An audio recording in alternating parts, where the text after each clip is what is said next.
looking to focus on to bounce back and get a victory today? I mean, we have failed in all the aspects of the game. So I think that if we take our chances in the field and if we execute when we have to execute in the bat, I think once those things are coming, I think All right, well said, Afi. So, any changes in your 11 today? yeah, Fontaine in for Marcelin. All right, all the best to you, Afi. All right, well, there you have it at the toss. The Trinidad and Tobago, they have won the toss and they have decided it's a good day to bowl.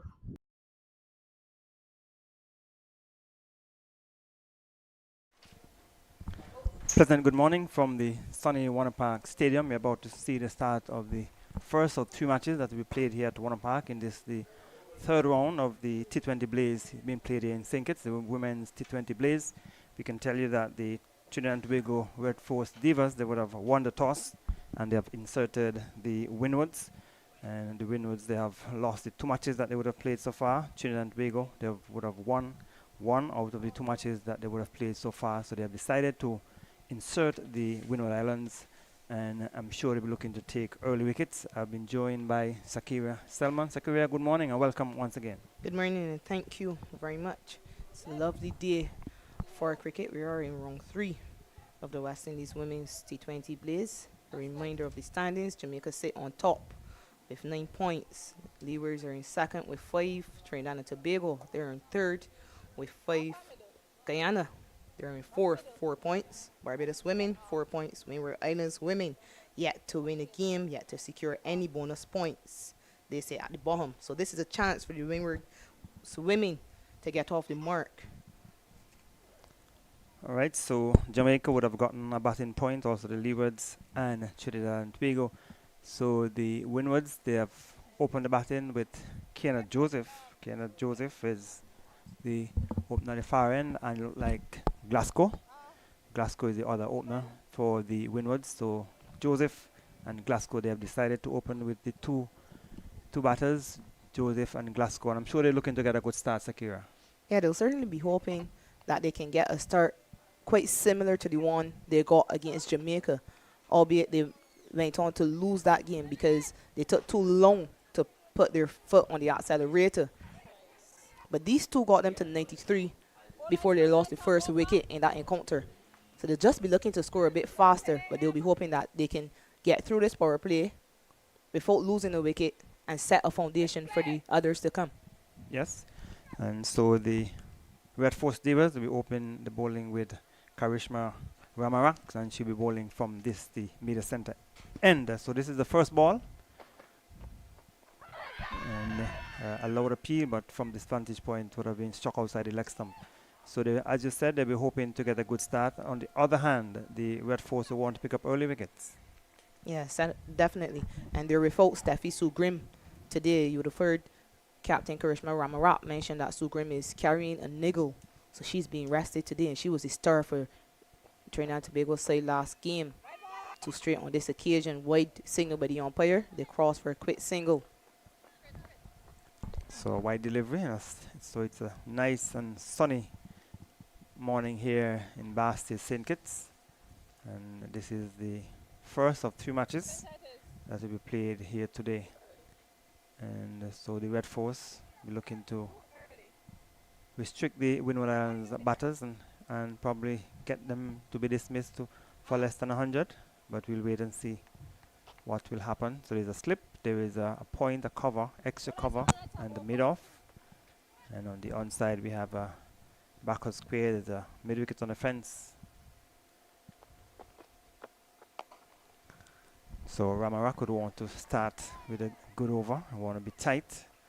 I want to keep the batters in check.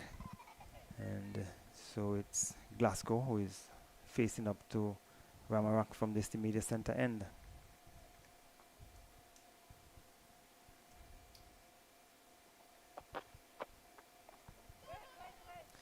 So this is the women's T20 Blaze, and here's where you want to see good performance, because here's where the selectors will be looking at the players to be able to make a determination for the West Indies selection. Yeah, certainly. And it is a World Cup year. World Cup will be in October in Bangladesh. Of course, more immediately, the West Indies team will be traveling to play a series against Pakistan next month. But all eyes will be on that preparation for that T20 World Cup. So a chance for these ladies to really showcase what they can do and make it impossible for the selectors to ignore them. So in terms of the runs, we can tell you that Rashada Williams, she has 94 runs from her 2 matches, and Holder 68, Boyce 67, and Kiana Joseph, who is opening batting for the Windwards, she has scored 57 runs from her 2 matches. And Campbell of Guyana, 52 from her 2 matches. So the Windwards want to get a good start, a good bit of feeling there at the back of the square area, but they went behind her and they were able to get a single. And so the over is completed. So over number 1 has been completed 4 without loss, the Windwards. Yeah, good tidy start by Karishma Ramarat. She probably got away with a few deliveries which were badly lined, but just 4 runs from the first over, so she would be happy with it.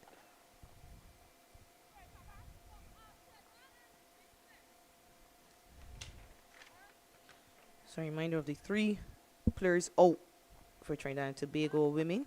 Steffi Sugrim, who's carrying a niggle. Katie Jazz Mitchell and Brianna Haricharan.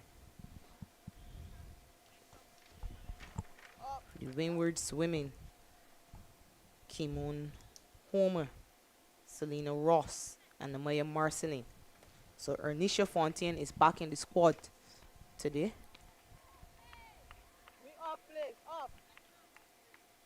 So to open the bowling from the far end will be Kanisha Isaac. And she'll be bowling to Kiana Joseph. So Joseph is knotted off the mark. Jamila Glasgow from her 5 deliveries. She has scored 2 runs. And Joseph already scored a half century for this tournament. Would want to get amongst the runs in this encounter. The winner was also would want to get on the score sheet in terms of points.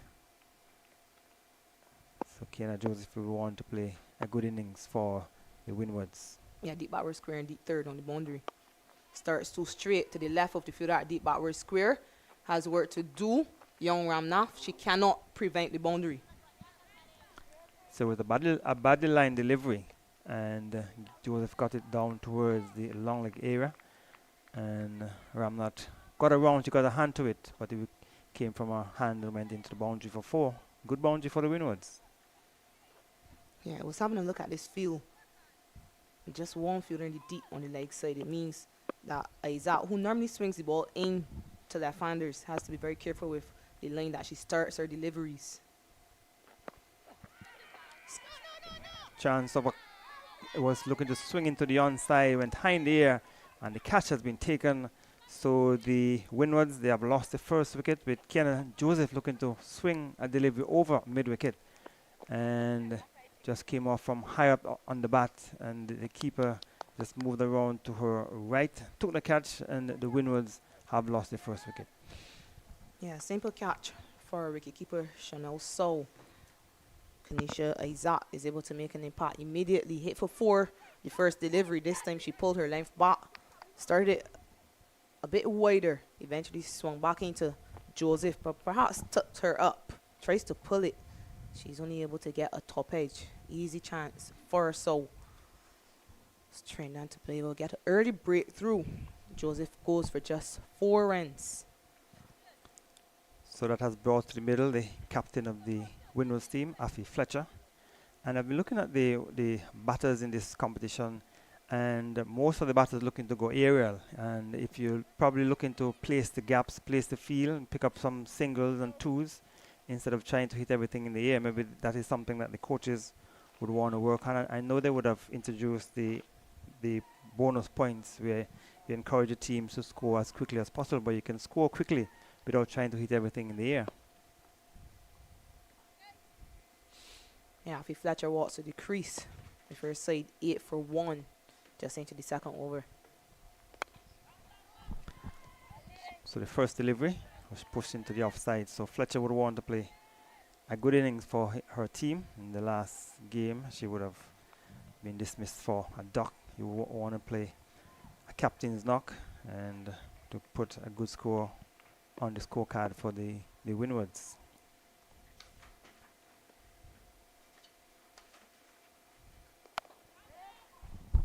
So Afi Fletcher is an experienced player. She'd want to bring that experience to the fore. And Isaac is bowling a good line on the off stump. The bowler as well want to keep a good line because most of the fielders are on the off side. Some 6 fielders are on the off. So you want to keep that off stump line. And there was Fletcher looking for a big drive. Came from the under portion of the bat, went bouncing behind by the keeper. So Fletcher would want to play a good innings for her team today. Yeah, she is important to whatever the team total eventually ends up being. And she'll be disappointed that firstly they lost the first 2 games when they got themselves in positions where they should have won. Bit of a hesitation, chance of a run out. And Fletcher will be out. Run out, hesitation between the 2 batters. The Fletcher was going for the single first. Then there was hesitation from Glasgow. Then Fletcher went again, and then the return came in, and the Windwards have lost their second wicket. Captain is very, very disappointed with this dismissal. And we were just talking about how disappointed she would have been with the results of the first 2 games. And if that was not enough, I'm certain she is very disappointed on this occasion. A clear mix-up between the 2 batters. Yes, no, yes, no. Eventually, Fletcher was left stranded, and it was an easy chance for a run-out. Trinidad and Tobago, they take their second wicket, scoring 8 for 2 at the end of 2 overs. Yes, so after winning the toss and batting, that is the kind of start that you would want.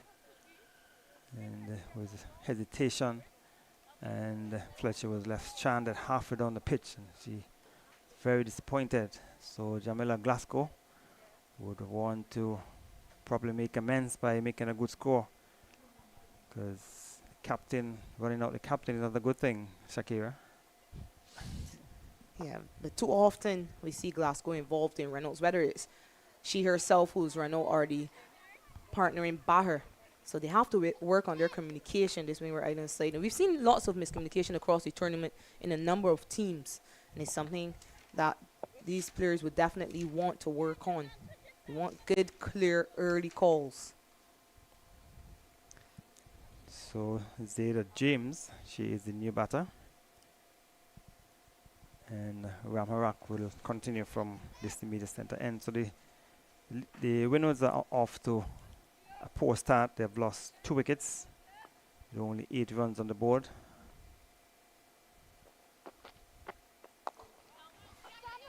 So Glasgow would want to stay there and bat as many overs as possible. Yes, and we have seen from the Super 50 as well, there was a lot of indecision in terms of the running between the wickets for a number of the teams, and that is something that they would want to work on if you want to be competitive at the international level. Yeah, you're pretty much giving your wicket away, and you don't want to do that, especially when you're not playing well. They don't have any points as yet, the Windward Island side. So the delivery on the leg stump will be signaled wide by umpire Brown. So we can tell you the 2 umpires, umpire Prasad and Brown. Brown is doing duties from this immediate center end. And that's another thing too. We're seeing a number of wide deliveries have been delivered.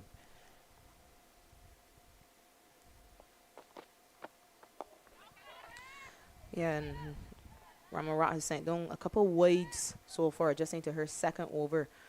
Both ways sent down side leg stump. And I think she's trying to bowl a very tight line because the 2 fielders in the deep are both on the leg side. So you understand what she's trying to do. So James facing the first delivery. So good delivery on the stumps. So she will want to continue to keep things tight and continue to pick up wickets. 10 for 2 in over. Number 3, the Red Force winning the toss and decided to insert the Windward Islands women's team.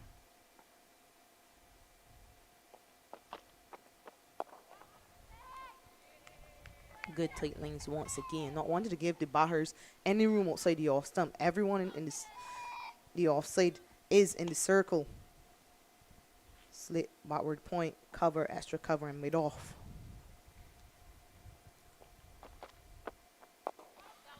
So it's another delivery on the center and leg stump and push back down the strip. So Ramarak is in her second over, one delivery remaining. And some 6 runs have come from her bowling so far.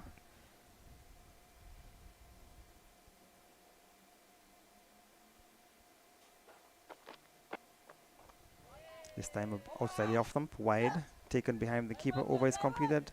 10 for 2 after 3 the Windwards.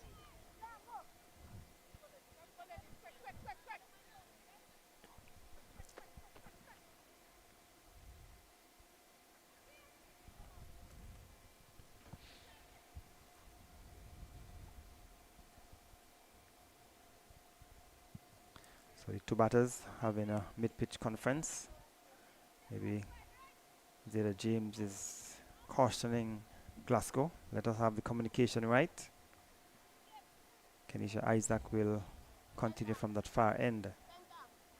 So for the left-handed James, there is a short third man. There's a point, an extra cover and a mid-off. And Kirby will come over onto the offside. And then the fielder will go down on the third man boundary. So Kenisha Isaac will continue from that far end. So we're at the start of over number 4 after the Red Force winning the toss and inserting the Windwards.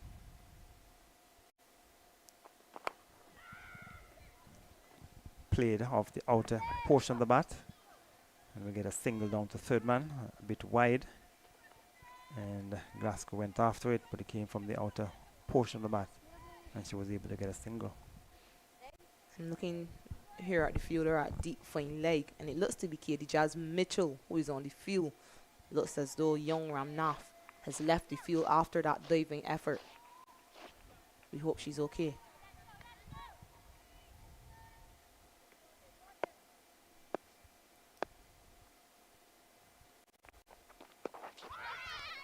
So delivery, which James was looking to swing over mid-wicket, came off the thigh pad. Delivery on the leg stump, and thought that she probably missed out there, Shakira. Yeah, certainly. She just needed to get that one to the right of the fielder at deep fine leg. Just hit it through square leg and she would have gotten a certain 2, perhaps even 4. Just trying to hit that ball too hard.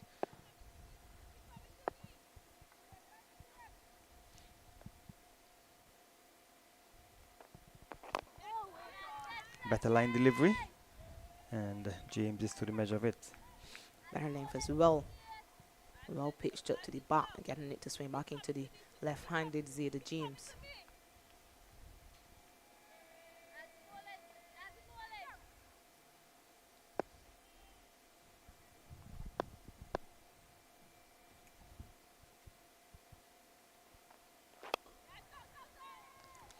Delivery on the stumps once again. Good tight bowling by Kenisha Isaac, keeping Zeta James in check. She has faced some 8 deliveries and she has not yet scored. Jamila Glasgow is on 4 from her 7.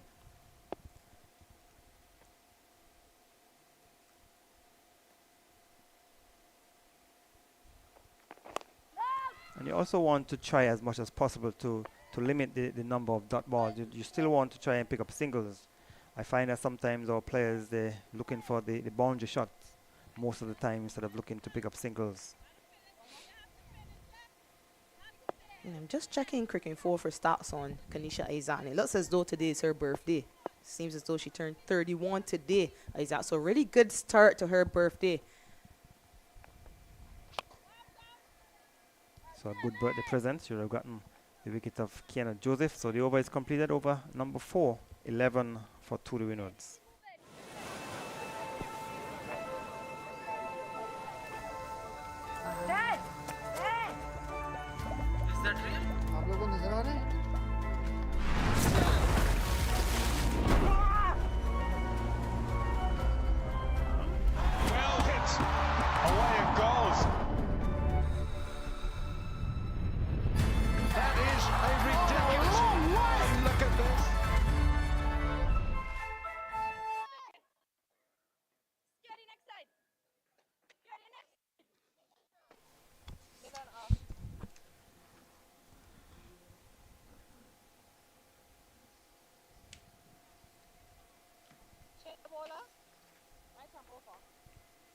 So Caribbean Alexander has been brought into the attack. So Ramarock, she has replaced Ramarock from this immediate center end. And it is Glasgow who will be facing up. So we're at the start of over number 5. The Red Force inserting the Windward Islands, and they've lost 2 wickets. The captain run out for a duck, and the Kiana Joseph was the first to be dismissed, caught by the keeper for 4.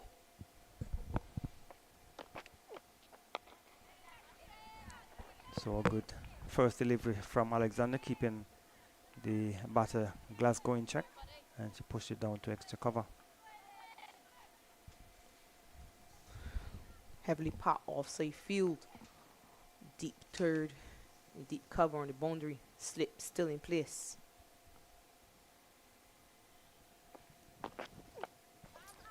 Bad delivery, swung away down towards the short final area. The fielder got a hand to it, and they were able to get 2 runs. But a badly lined delivery, and I'm sure Glasgow would have been disappointed that she didn't get it past the fielder inside the circle at long leg. Yeah, we've seen a number of those badly lined deliveries being sent down to the batter so far. Unfortunately for the Windward side, they haven't been able to capitalize on them. So Alexander will get back on the off stump line. This time full on the off stump. They've hustled to for first, and they cannot go back for the second as the return came in quickly. Brianna Cooper holds down at deep cover. So 1 more to the total. Has gone on to 14 in over number 5. 14 for 2.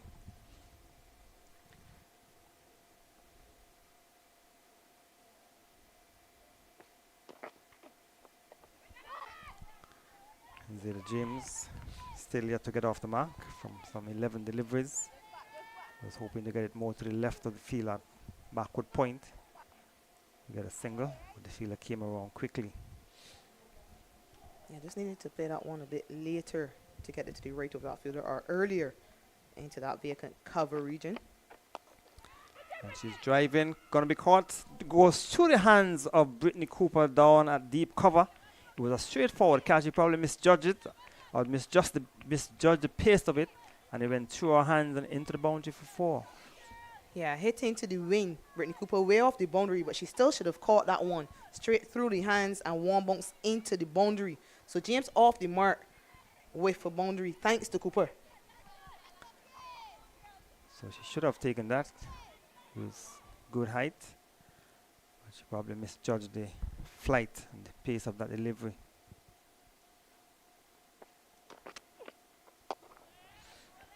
So Zeta James will want to capitalize on that chance, and Alexander so is disappointed. But the over is completed 18 for 2 after 5 overs. Yeah, they built the pressure. Trinidad and Tobago women. It took James 12 balls to get off the mark. They created all the pressure they would have talked about on young James. Got the chance, and unfortunately Cooper was unable to support her bowler and come up with that catch.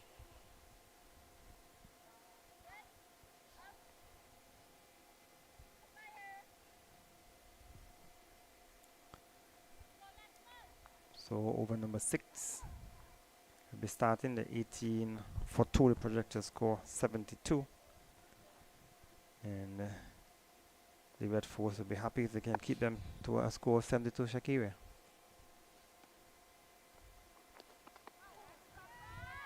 Drive and miss by Glasgow. I want to say yes, but in the back of my mind, I remember that the Red Force were limited to 66 in that first game against Guyana.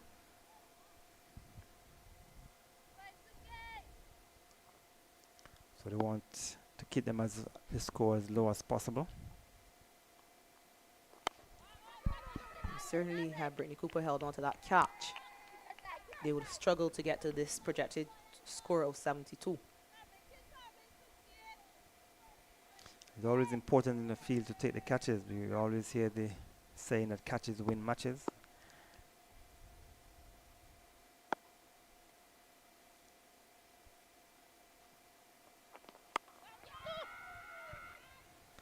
So there's Glasgow looking to pierce the offside field. They got it down towards the back of the point area where Janaba Joseph was in the way and prevented any possibility of any run. Yeah, Kanisha is in for third successive over to close out the power play. She does have one ODI under her belt, Isaac. Delivery on the leg stump wide has been signaled by umpire Persad at the far end, so another extra to the total.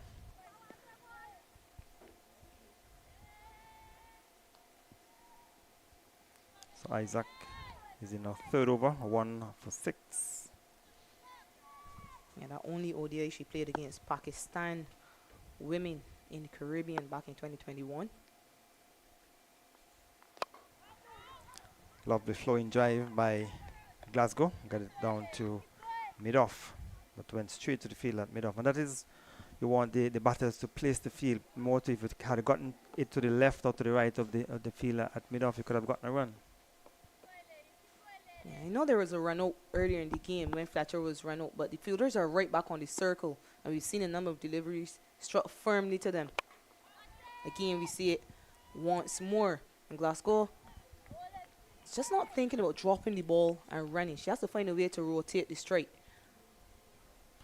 Yes, and that's exactly what I was speaking about, limiting the number of dot balls. As batters, we are looking mainly for boundaries.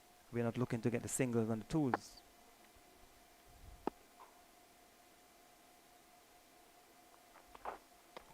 Another badly line delivery, so another wide with the signal. So second wide in the over. So she's spoiling that over by delivering those two wide deliveries on the onside. Yeah, with that slingy action that Isaac has, she has to pay lots of attention to the point at which she delivers the ball. She delivers it too straight, then she can drift down the leg side. So this time it'll go through for a single to bring up the end of over number 6. 21 for 2, the Windwards. Yeah, so just 21 runs at the end of the power play, and they've lost 2 wickets, 2 crucial wickets. Joseph, who scored a half century in the first game, and their captain, Afi Fletcher, gone without scoring. So a bit of a rebuilding phase for the Windwards women. Young James and Glasgow at the crease. James 8 of 16 deliveries. Glasgow 8 of 16 deliveries. James 4 from 13. Remember, she was put down 2 overs ago, Zayda James. So Alexander, or Kirbyana Alexander, will continue from this immediate center end. And Glasgow is on 8 from 16. We'll be facing up to Alexander. Lovely shot. Actually get a single at least. And Glasgow is thinking about the second, which was not on as the return came in quickly from Brianna Cooper down on the cover boundary. So 1 more to the total. Yeah, Alexander, another player with West Indies experience under her belt. She's played 20 ODIs for the West Indies team and 60 T20s. So lots of experience in this Trinidad and Tobago side. So far, it's come to the fore. Yes, in most parts they have been bowling a tight line. Apart from those few wide deliveries, they have been mainly on a good line. So another delivery on the off stump, keeping the batter in check.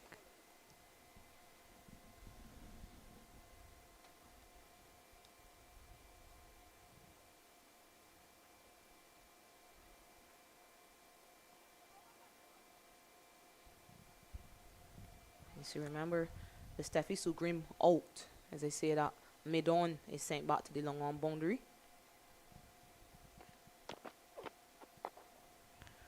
So if Steffi Sugrim out, it probably means that Ramarat has to try to get a few more overs out of her pacers. Isaac has already sent down 3. Alexander into her second.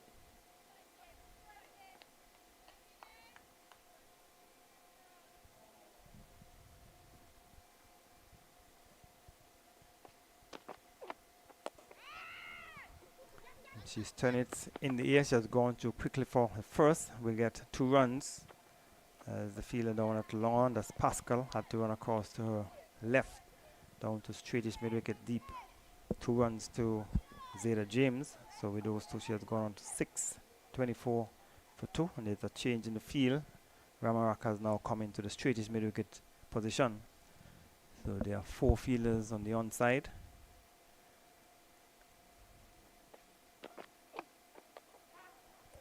This time it's outside the off stump, and we get a single. Yeah, slower delivery by Alexander. James just threw the shot slightly early. Takes the outside edge and down to Ramnath, who's back on the field.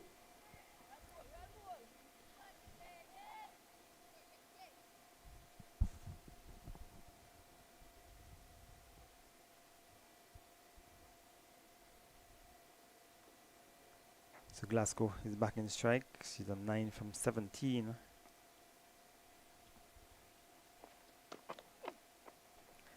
Delivery wide on the off stump, and no signal coming from the umpire. So the over is completed over number 7, 25 for 2, the Windwards.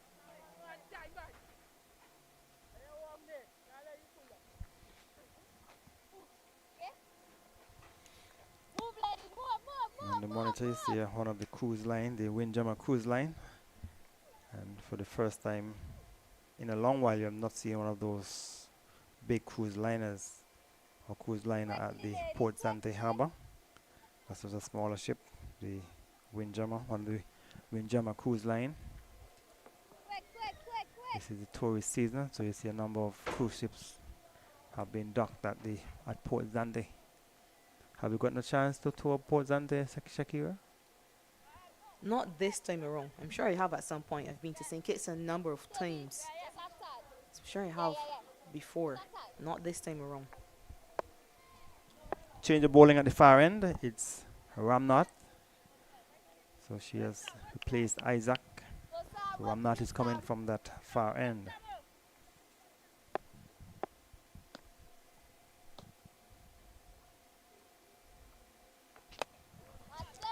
Zeta James is the batter.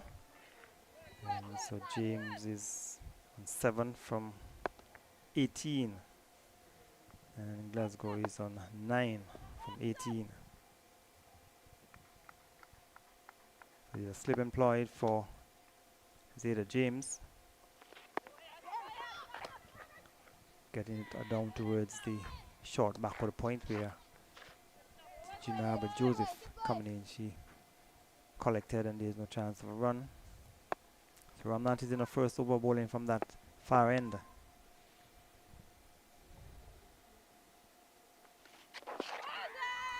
On the leg stump, looking to work it in the onside and appeal, but from this vantage point would have been pitch outside the leg stump and missing the leg stump as well. Yeah, certainly not as though it pitched outside leg stump. And it also seemed as though James thought about playing the sweet shot there. Decided not to, perhaps because 2 wickets have fallen already. So a flat and fast delivery. Bowled by Ramnath, taken off the outer porches, go off the bat, bouncing down to Ramarak at slip.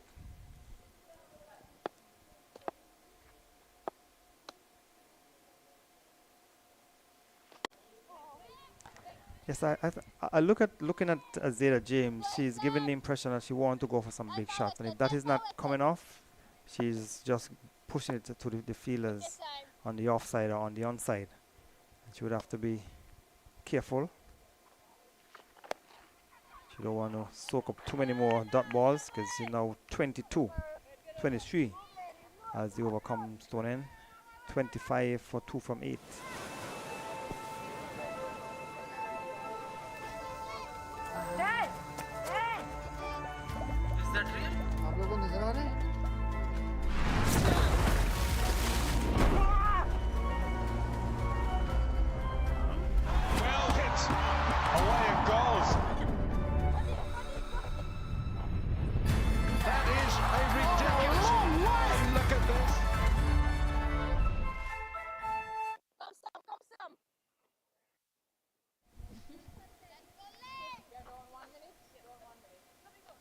Samaroo.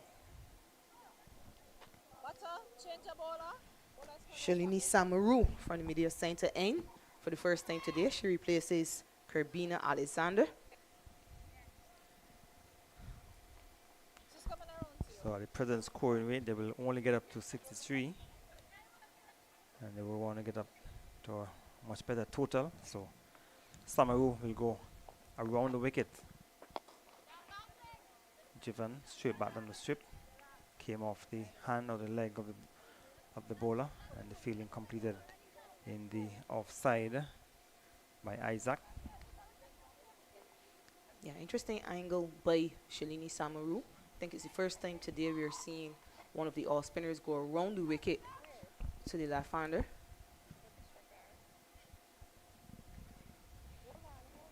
Square leg is in the circle, so she gets too straight. It's an opportunity for Glasgow to swing the ball away behind square. Short and wide on this occasion. Slap to the fielder deep on the cover boundary. Hooper keeps it down to 1. So she wouldn't want to be given too much room outside the off stump. You want to keep it more on the stumps. You want to keep things tight. So Zeta James was soaked up some 23 deliveries for her 7 runs, comes back into strike.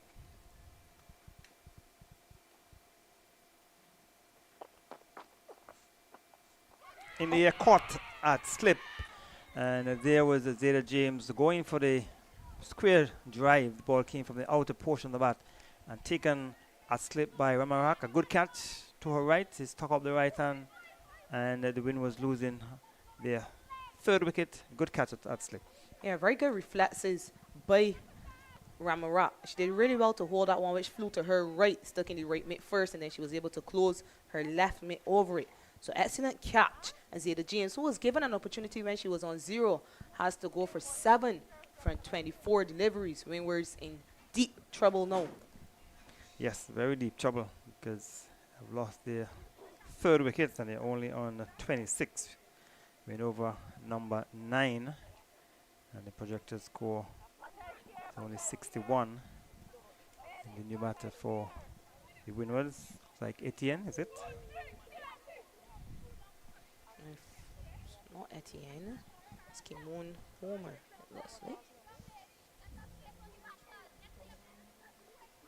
Kimon Homer, yes, it's Homer, yeah. Kimon Homer is the new batter for the Windwards. So the Windwards are certainly up against it.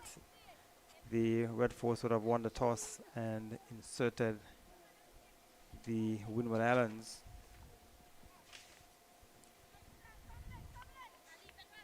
So Homer will be facing up to Samaroo from this immediate center end. Yeah, that delivery was too close for James to cut. It was also too fast. It beat her for pace. Shalini Samaroo bowls a lot quicker than the other spinners in this Trinidad and Tobago lineup.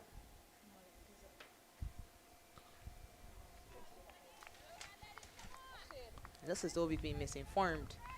Initially, I think Fletcher forgot to inform us that Homer was actually in from Malika Edward. Okay, so Homer is the new batter. So there's a slip. To leave a bit of turn and bounce as well, and spinning into the thigh pad of the new batter. Homer's a good turn and bounce out from that delivery. Yeah, Homer caught on the crease as well. No foot movement from her, therefore not allowing her to be able to get her pads out the way and turn that one into the onside. Now the delivery on the leg stump. This time we'll get some runs. Of course, for 1, they're going to come back for the 2nd run. And should be a leg by signal by the umpire. We'll wait for the signal, or if there's any signal from umpire Brown. So it doesn't seem as though there's any signal, so it will be 2 runs. So 2 runs to Homer. She's off the mark. Total has gone to 28 for 3 in over number 9. Ramarak decides to stay at 45, removing herself from slip after noticing the amount of turn Samaroo is getting.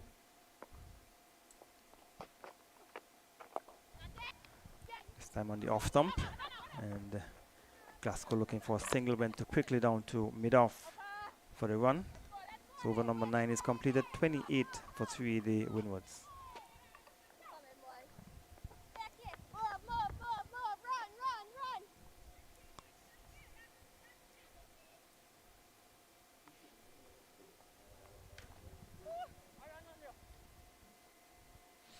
Yeah, they were pretty good in the CG United Super 50 Cup, this Windward Island side. They never quite seemed to get going in the T20 Blaze.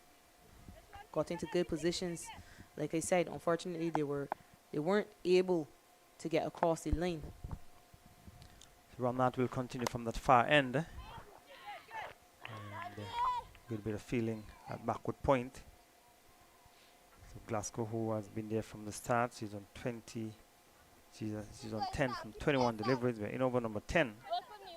So she'd want to bat the 20 overs because she would have had the mix up with the captain. She'd want to finish strong. This time you get a single. And they played it to the right of extra cover, unable to go through for the run. And that's what you want to see. Play the shots to the left or to the right of the fielders to get the singles.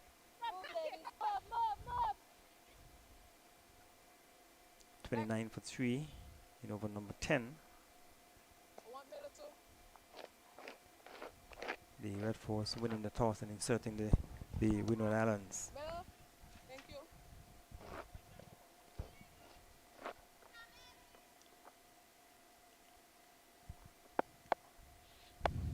Deep square, deep mid wicket, long on the boundary.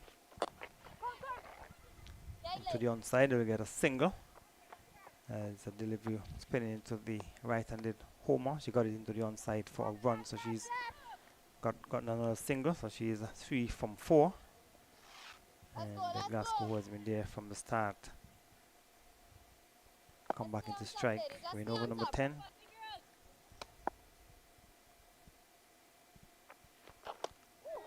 He's looking to force it into the offside. She was backing away and then went towards it, missed it, and taken behind by the keeper Sao. Yeah, Ramnath is getting the ball to bounce appreciably on this surface. So she goes too quickly for the single. As fielder from extra cover did a bit of footwork but couldn't stop the run. One more to the total. So one delivery remaining in over number 10. So at the end of this over, Stacey and Adams will come into the seat.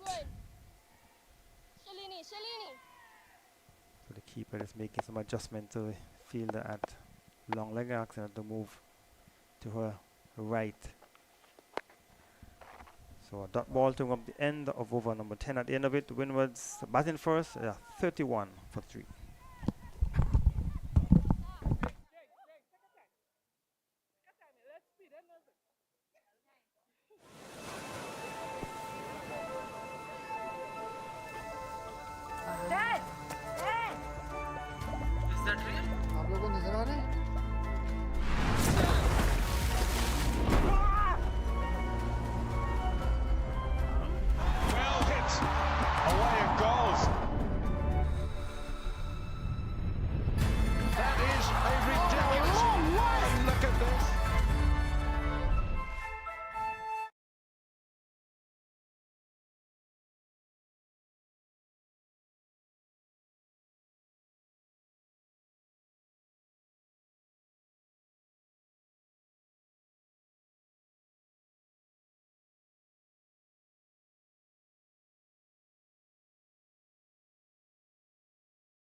back here at Warner Park in St. Kitts and Nevis for the contest between Trinidad and Tobago women and Windward's women. A reminder that Trinidad and Tobago women won the toss and asked Windward's to have first strike. So far, Trinidad and Tobago women are the happier of the two sides. Windward's only 31 for 3 at the end of 10 overs. Batters dismissed Kiana Joseph for 4, Fletcher without scoring, and James for 7. Samaroo to continue. I am joined by Stacey Ann Adams for the first time today. Good morning to all the viewers out there. Good morning, Shakira. I'm just looking at this innings and it bears a pretty similar resemblance to the Leeward Islands innings when Trinidad and Tobago faced them and pulled off their first victory.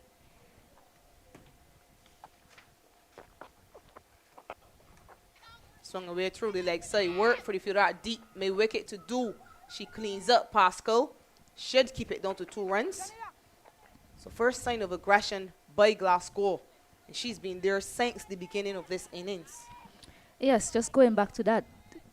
The Windward Islands, they were 21 for 2 after the power play. Leeward Islands, they were 21 for 2 as well.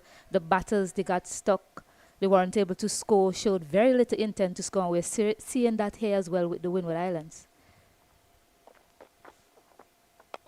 Swung across the line again, this time to the fielder at long on. Runs to her left. Just 1 run. Now I have to ask you, since you've made the comparison, Leeward Islands women were able to get it to 78 and they're allotted 20 overs. Windward's women 34 for 3. Halfway into the 11th, projected score 65. Do you think they can get it to 78 or even more? In the Leeward Islands game, I think they learned a little bit too late as to how to go about it. If the Windward Islands can put it together from here on out, you know, show more intent to score, pick the gaps, pick the singles that's on offer, they should be able to get up to at least 100 from here. But if they get stalled, similar to what happened in that Leeward Islands game, they certainly are looking about getting to that 78 or so against this Trinidad and Tobago outfit. This one swung away into the leg side, straight to the fielder, deep backward square. Just 1 more run. Yeah, so it's just a matter of, I mean, Glasgow is looking, as you said, she's finally showing some aggression, but there are still singles on offer. You see a lot of occasions when they aren't able to get away with a big shot, you know, play with some aggression. There's a single on offer right there in the cover boundary area, for example, and no one is taking advantage of that. Uses her feet down to the fielder along on again. So 5 runs from the 11th. Windward women 36 for 3.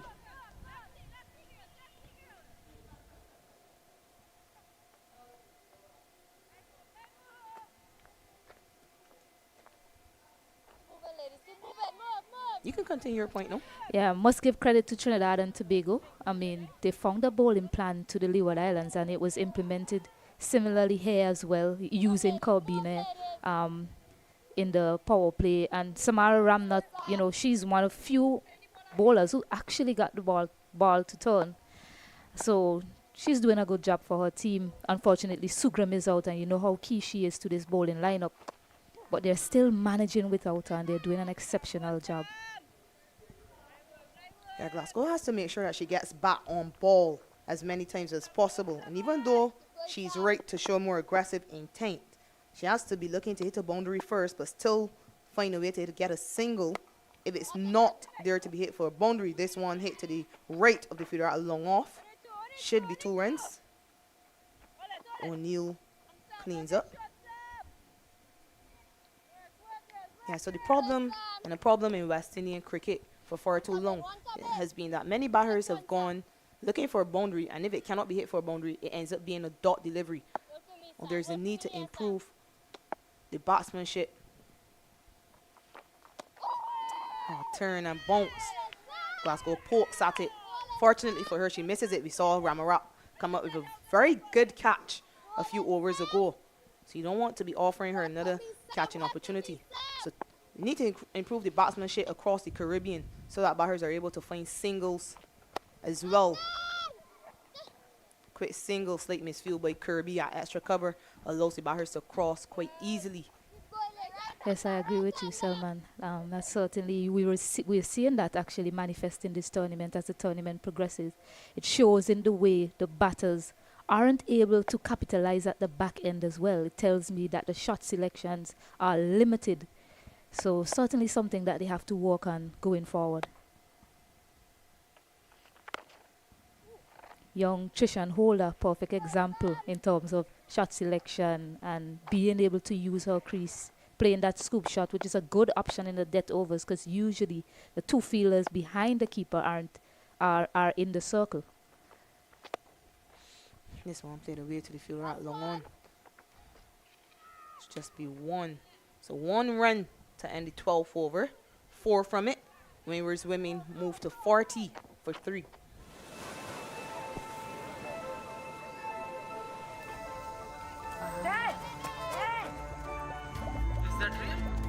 Well hit.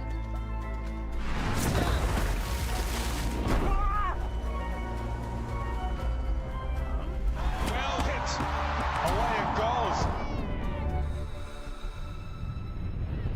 That is a ridiculous. And look at this.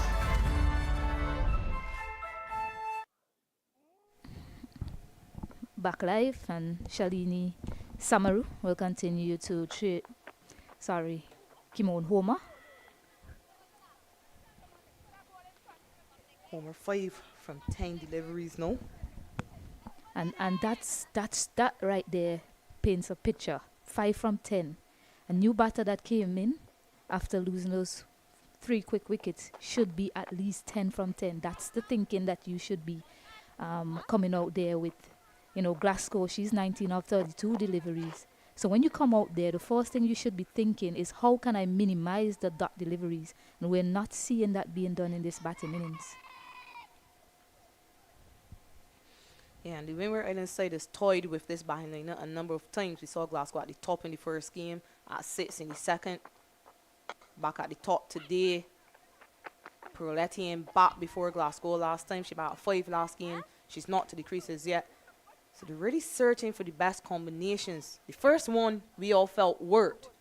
The opening partnership was 93 before they lost their first wicket. For some reason, they changed it.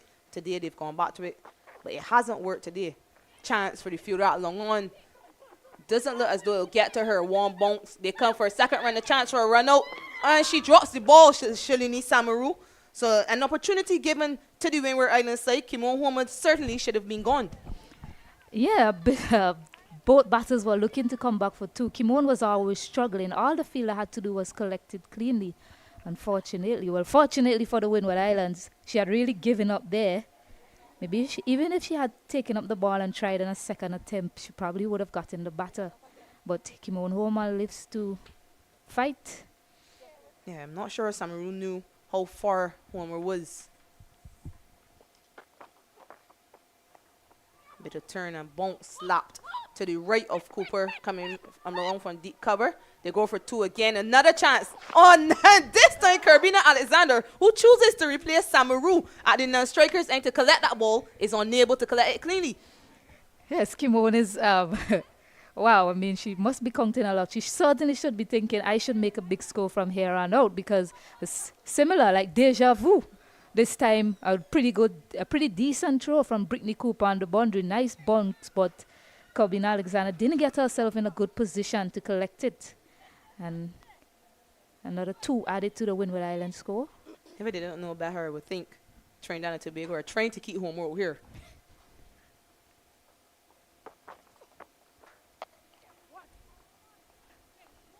Don't think they'll try for 2 this time. Might be 3rd time lucky for Trinidad and Tobago. 46 for 3 at the end of the 13th. 2 missed run-out opportunities in that last over. Over costing Samaroo 6 runs. She's completed 3 overs now, 1 for 14.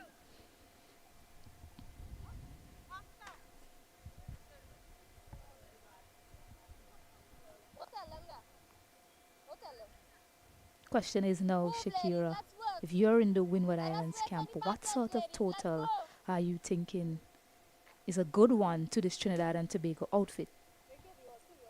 The projected score is only 71. 7 overs are remaining. And if they're able to score at 8 and over for the next 7 overs, they get an additional 56, which takes them slightly past 100 runs. They have to be thinking more than 100 for sure. Go off with the momentum on your side, maybe psychological advantage, the fact that Trinidad and Tobago will have to face over 3 figures. It's a new bowler, Leon Kirby. Starts with a low full toss. Hit down to the fielder at long on. Yeah, Kirby didn't bowl in that last game for Trinidad and Tobago side. But again, a reminder, Steffi Sugrim is out. So Ramarat forced to go to other options today. Fielder front cover comes into the circle. So long on, deep mid wicket and deep square for the right-handed Kimon Homer. 2 straight on this occasion, swung away past the fielder at sharp fine leg. Joseph does well from deep backward square. 2 runs added to the total. Just 3 fielders are on the boundary, so there is the option to use that 4th fielder on the boundary if Ramarat is so inclined. As umpire Javid Pasar just letting the batters know not to run in that protected area. Fielder at deep fine leg comes back into the circle, so persisting with the 3 fielders on the boundary. Fuller, optimistic appeal, probably off the inside edge of the bat. No run added to the total. Another dot delivery. Indeed. I mean, I'm looking at this Windward Islands outfit, and they're really struggling against a Trinidad and Tobago team who they won against in the Super 50 version of this tournament. Driven uppishly, but to the right of the fielder, extra cover. Boundary, finally. Yeah, and that's a productive shot in the T20 version. Trying to get it up and over the fielder, just passing the outstretched arms of Kanisha Isaac there at extra cover. But that's certainly a good option for Kimon Homer. She's a very good driver of the ball. There's no one out on the boundary and the cover area. So with that full delivery coming from Kirby, that's a shot that can get boundaries for her. But just looking at this Windward Islands outfit, who's struggling against Trinidad and Tobago, as I said, taking nothing away from the way Trinidad and Tobago has approached this bowling innings. Yeah, the first thing to consider when coming into a match like this is obviously who is your opposition and who are the opposition bowlers that you can look to target. Corbina Alexander, I think she bowled 2 to 3 overs. That's a bowler that they should have been looking to target and put pressure on so that Karishma Ramarat can change her plans. Instead of that, she was able to bowl a miserly spell. So Kirby being introduced now, that is what they should be thinking. We need to put pressure here so she can go back to one of her trump bowlers. Punch down to long off. Isaac does well but cannot avert the single. So 8 runs from Leon Kirby's first over. Windward's women, they got up to their 50 during that over. 54 for 3 at the end of 14. Yeah, we can continue that conversation you were just having. Put pressure on Ramarat to go to a different bowler. And you just wonder if Ramarat is perhaps thinking the way Aliyah Allen did in the last game against the Windward Islands side. She knew the Windward Islands had to go after the runs. So she felt as though a moment was coming up, a key moment where she needed to reintroduce one of her key bowlers. She brought on herself, and it resulted in the main wicket of Afi Fletcher. Yeah, so what you're saying is Ramarat now should be thinking, maybe I can come back and under ball, bowl to these two, pick up a wicket, and stall the Windward Islands even further. Yeah, she's only sent down 2 overs so far, Ramarat. So perhaps this is a moment where she could reintroduce herself, like you rightly said. Try to take a wicket because you know exactly what the Windward Islands team is thinking. They're trying to capitalize on the remaining 6 overs. So Samaroo to continue. Starts wide with all her fielders up on the offside. Dot delivery. Yes, and just to add to that, you have to remember that Sugrim is also out and that's a big loss on the Trinidad and Tobago part in terms of the bowling department. So Ramarak is also thinking a lot for her to think about. Who's her depth bowlers, and I think she has herself as one of those bowlers to come in at the back end and try and restrict the scoring even further. Yeah, I understand captains thinking about the death overs, but I'm a different type of captain and always thinking to attack, to bowl outside. I know it's very difficult to bowl outside in 20 overs, but you want to be bowling at the tail enders at the death. Chance for a catch. Alexander is able to hold on at extra cover. Homer goes for 13. Well, Salini Samaroo has just decided to end that conversation. She decided that she's going to be the wicket taker and picks up that wicket of Kimon Homer. Both batters were forming a partnership. Kimon Homer has to go back. Yeah, given 2 opportunities on 6, she should have been run out twice when she was on 6, Homer. She's able to add 7 runs to her total, but that possibly is not enough for this Windward Island side. They lose a 4th wicket for 54 halfway into the 15th. Yeah, I mean, you look at the score, 54 for 4, and one is probably thinking Windward Islands could certainly be a lot more than where they are now because they have wickets in hand. They do have wickets in hand. So in that middle period, they should have been looking to put some more pressure on the Trinidad and Tobago bowling lineup. And the new captain in Ramarak, she's led her side pretty well, but they have failed to implement pressure. Instead, the pressure was pushed onto them by this exceptional spin bowling attack from Trinidad and Tobago. Yeah, that wicket brings Narissa Crofton to the crease, left-handed Narissa Crofton.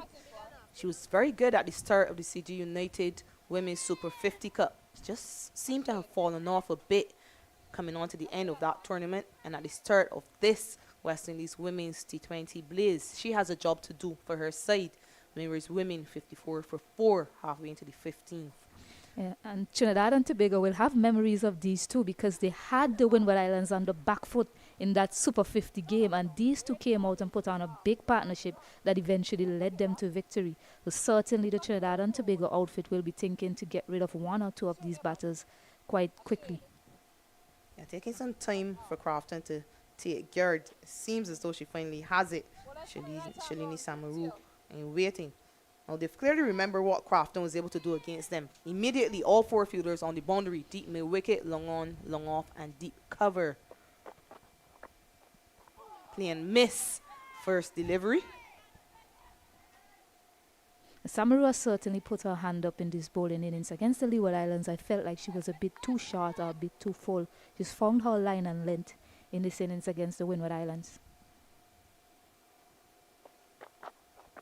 Uses her feet, and it's a chance for a catch. Easily held at backward point by Janaba Joseph. 2nd wicket in this over. Windward women 54 for 5 now.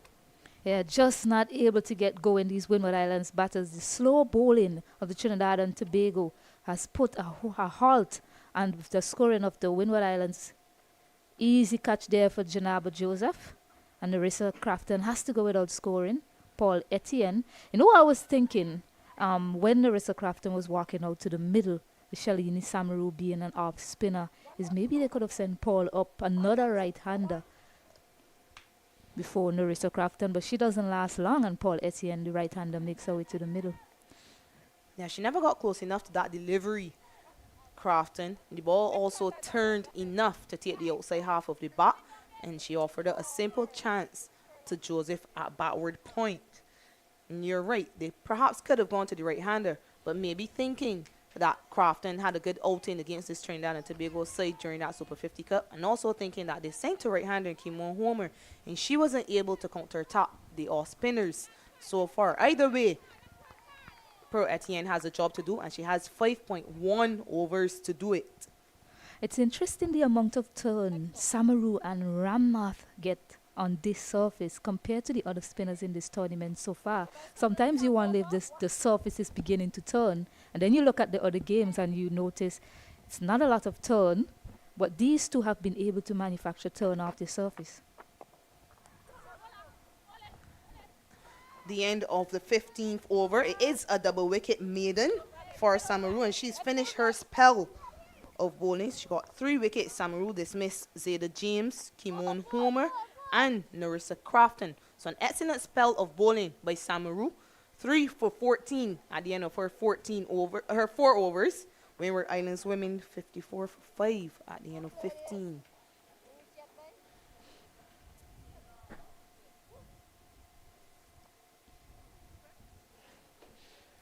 Yeah, Shakira, you were the first one to notice the amount of turn that young Ramnath is getting off the surface. Why do you think that is compared to the other spinners in this tournament? And she's someone who spins the ball very hard, Ramnath. Something I picked up last year when I was playing for the Barbados side and I had to face her. She's intentionally trying to get the ball to turn. And on these really good surfaces, these good backhand surfaces, if spinners are going to extract turn, they really have to try to spin the ball very hard. She's done that well across the tournament. That's the reason she, for one, has gotten turn. Today, for the first time, we've seen Samaroo get turn as well. Windward Islands, though, can take some sort of hope into their bowling innings. Ramarat to continue. Good bit of fielding by Leanne Kirby. Extra cover cannot avert the single. So Windward Islands can be hopeful from the amount of turn they've seen so far because they have a number of spinners, a number of quality spinners in their lineup. And of course, the leader of that attack being Captain Appy Fletcher, who is a wrist spinner. She has lots of right-handers to bowl to as well. Yes, and they also have Kiana Joseph and Zeta James, who's taking the ball away from the right-handers. One off spinner in a Maya Campbell. Who should be taking the ball away. Should be taking the ball away. Those two don't really try to turn the ball too much.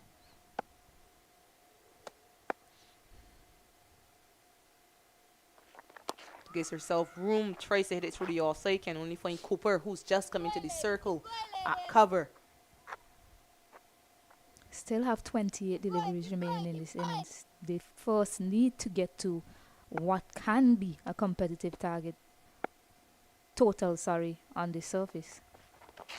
This time she tries to sweep it. Looks to have gotten some bat on it. Work for Ramnath to do. Does well. 2 runs added to the total. Yeah, and that's what you're going to get from Pearl. She's certainly not going to die wandering. She's going to have a go. And she's going for a different option. That second delivery that she's faced from Ramarat. Initially, she gave herself room to hit the ball through the offside. Failed to do that. This time, she's gone to the sweet shot without a helmet.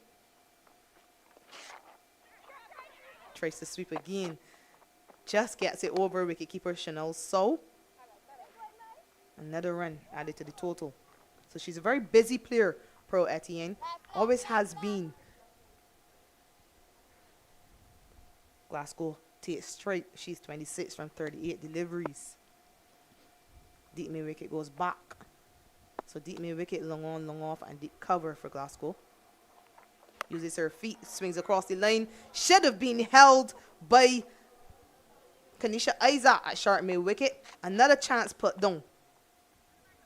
Yeah, Glasgow looking to swing across the line. A one-handed effort from Isaacs probably would have been better going at it with 2 hands, but she couldn't quite get there and then eventually just put that hand up. She probably thought it was sailing over her head.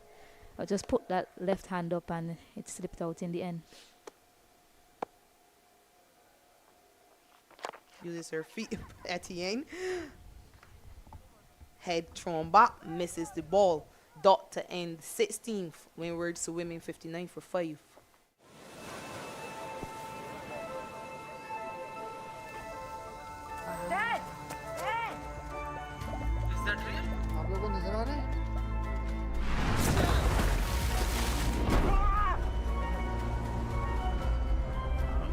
Well hit. Away it goes. That is a ridiculous. And look at this.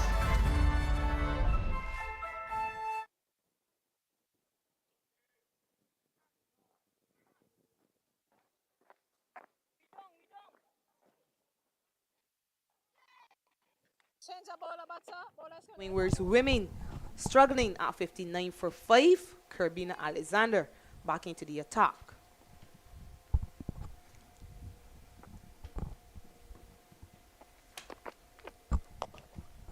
Back of a length delivery, struck firmly down to the fielder at long off.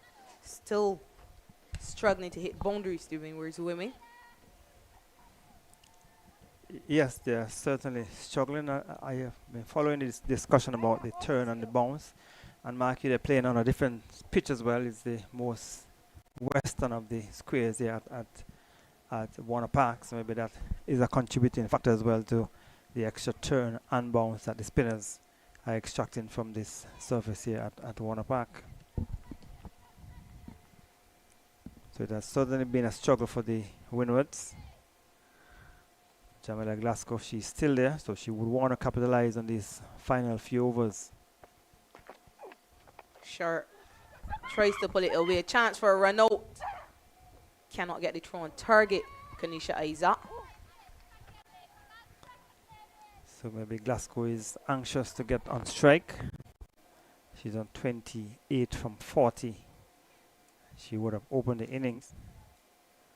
So you have 3.4 overs remaining. And they will want to score as many runs as possible. Maybe get up close to 80, 90. Sure and wide. I think it took the outside edge of Per Etienne's back.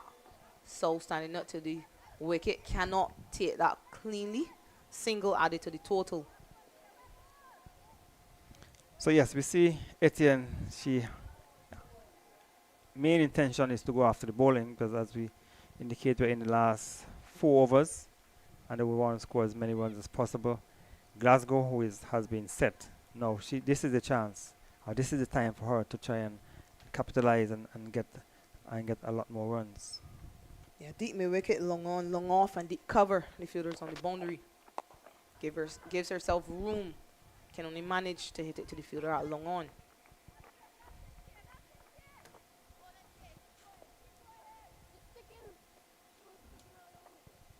So the experienced Etienne has been around for some time. She now comes back into the middle. She's facing up to Alexander, who is in her 3rd over. On the onside, wide has been signaled by umpire Brown. And when you see the lights of Etienne and Shadi Nation still playing, and you see you have Sakiria Selman and Stacey in the commentary box with us. You wonder why. Delivering the leg stump. It looks as though she's bowled down off the pads and into the stumps. Alexander gets a wicket. Per Etienne just trying to work that one through the onside. Unfortunately for her, ricochets off her pad and into the stump. So the first wicket for Kerbina Alexander today. Hands on knees. She's grateful. An unfortunate dismissal because the ball was spinning away down. The onside came off the pad of Etienne and went back onto the stump, removing the off bail came off. And so the Windwards have lost another wicket. The 6th wicket has been dismissed, 63 for 6. And the Red Force, Shakir, will be happy with the way things have gone. Yeah, certainly winning the toss and opting to field first this Trinidad and Tobago women's side. And certainly they've done everything that they could have done besides taking a few catches and executing a run-up. But they are, and they should be, the happier of the two sides. 63 for 6. I'm certain that the management staff is happy. So the new batter is Karina Noel.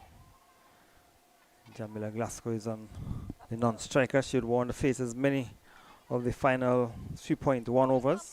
She's on 29 from 41. They can still get up to 80, 95 if possible. Alexander would want to prevent that. She's in a final delivery of 3rd over. In the air over the head of short 3rd man, and we get a boundary. So there was the batter Noel going after a wide delivery. Outer edge foul went over the head of short 3rd man and into the boundary for a welcome 4. Yeah, always risky having that 3rd in the circle at this stage of the innings when batters are looking to go hard. But Noel off the mark immediately with a boundary. 67 for 6 now. The Windwards at the end of 17 overs. So 18 balls, 18 legal deliveries remaining. A runner ball will take you up to 85. They would want to get up to 90, 95 runs to be satisfied in a sense with the last few overs. But They wouldn't. They would. I'm sure they've been hoping that they could have gotten up past the 100 mark. But if they can end on 85, 90 runs, they would feel fairly happy. Gives herself room once more. Glasgow gets the length to be able to punch it to the right of the fielder at long off. Ramnath into her final over. She's just gone for 9 runs, Ramnath. 5 legal deliveries remaining. Hasn't gotten a wicket as yet, but she's being economical.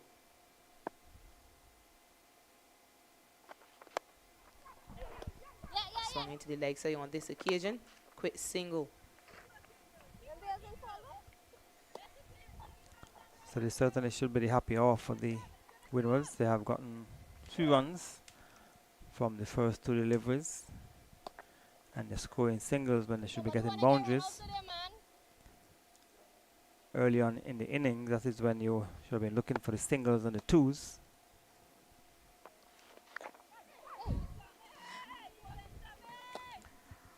An important dot, the 3rd ball of this over. I think she was shaping up for a big shot, but the ball held up on the pitch and came too horribly slower, and she was caught midway in the shot, and the ball just left the bat in the air. Uses her feet, swings this one down to the fielder coming off the boundary at long on. Glasgow pushes for 2, makes it safely. So 2 more important runs to the total, so 5 runs have come so far in the over. Yeah, the fielder at square leg is in the circle, a backward square. So she could go to that sweet shot if she wanted to. Noel. Immediately she does. Doesn't get enough bat on it to beat that fielder at backward square though, but it is an option.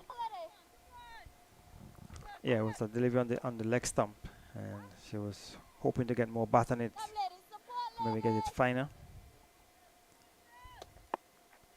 6 runs from the over so far. Final delivery coming up. Good work by Glasgow, who steps outside our stump to open up that leg side area, and she's able to swing it behind square for a boundary. So make that 10 runs from the over. Very good over, very successful over for the Windwards. 10 runs coming, and they will want to continue to score 10 per over. So with that, the over is completed. 77 for 6, 2 overs remaining. So if they can get another 20 runs after 2 overs, it will take them close to the 100 mark. Take them up to 97. So I'm saying if they can get between 90 and 95, they would feel maybe not satisfied or overly happy with with that score, but at least it would have been a much better score than it had looked previously. And often it's about momentum. Remember that 2016 World Cup final where the momentum ended with the West Indies women's side, and then they were able to cross the line against the Australia side for the first time in the T20 World Cup. Ramarat in, and it's skied in the air to the fielder at long off. One bounce, they come for a 2nd run. Very good running by Glasgow and Karina Noah once more. Yes, putting pressure on the field at long off. That's Kirby, who run across to her left, and they were able to get 2 runs.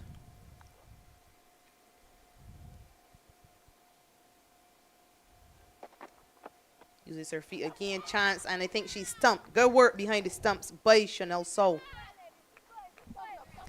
Yes, you expect that. You expect the batters now to be going after the bowling. She came down looking for a big drive. She was looking to swing into the onside. She missed it, and good work by the keeper.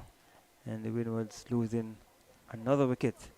Maybe if he was looking to play it into the offside, might have been a much better shot. He was looking to swing across the line, and she missed it.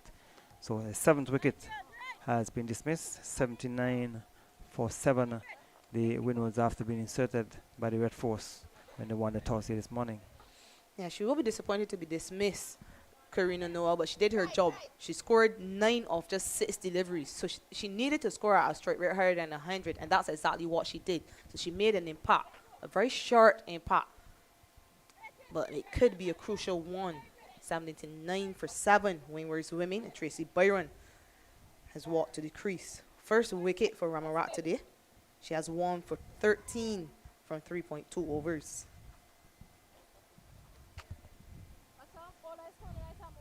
right-handed Tracy Byron. So long off, long on, deep mid wicket, and deep backward square. The fielders on the boundary.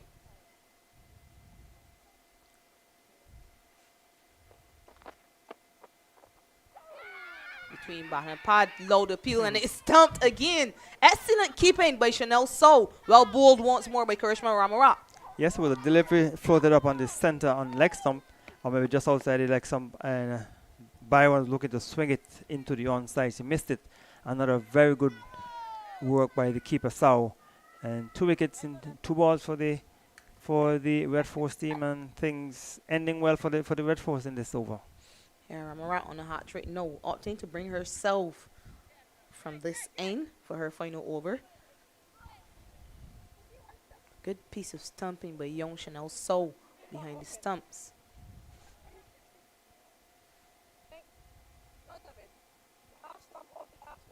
Brings Ernisha Fontaine to the crease. Ernisha Fontaine would have missed that last game back in the side today for Namaya Marceling.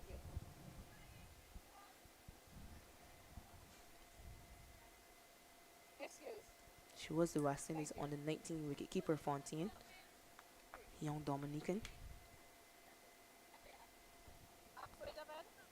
Hat trick delivery for Ramarat. So she would want to prevent that from happening, probably get a single and get Jamila Glasgow, who has been there for some 44 deliveries. She would want to face the remaining deliveries, remaining 9 or 8 deliveries. Hat trick averted, but a dot delivery. So you don't want Glasgow to be facing as many of those deliveries as possible.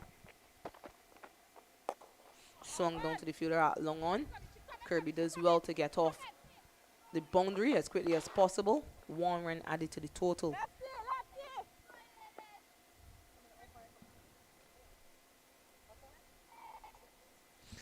Final delivery of the 19th over. Windward's winning 80 for 8. Glasgow 36 from 44 deliveries.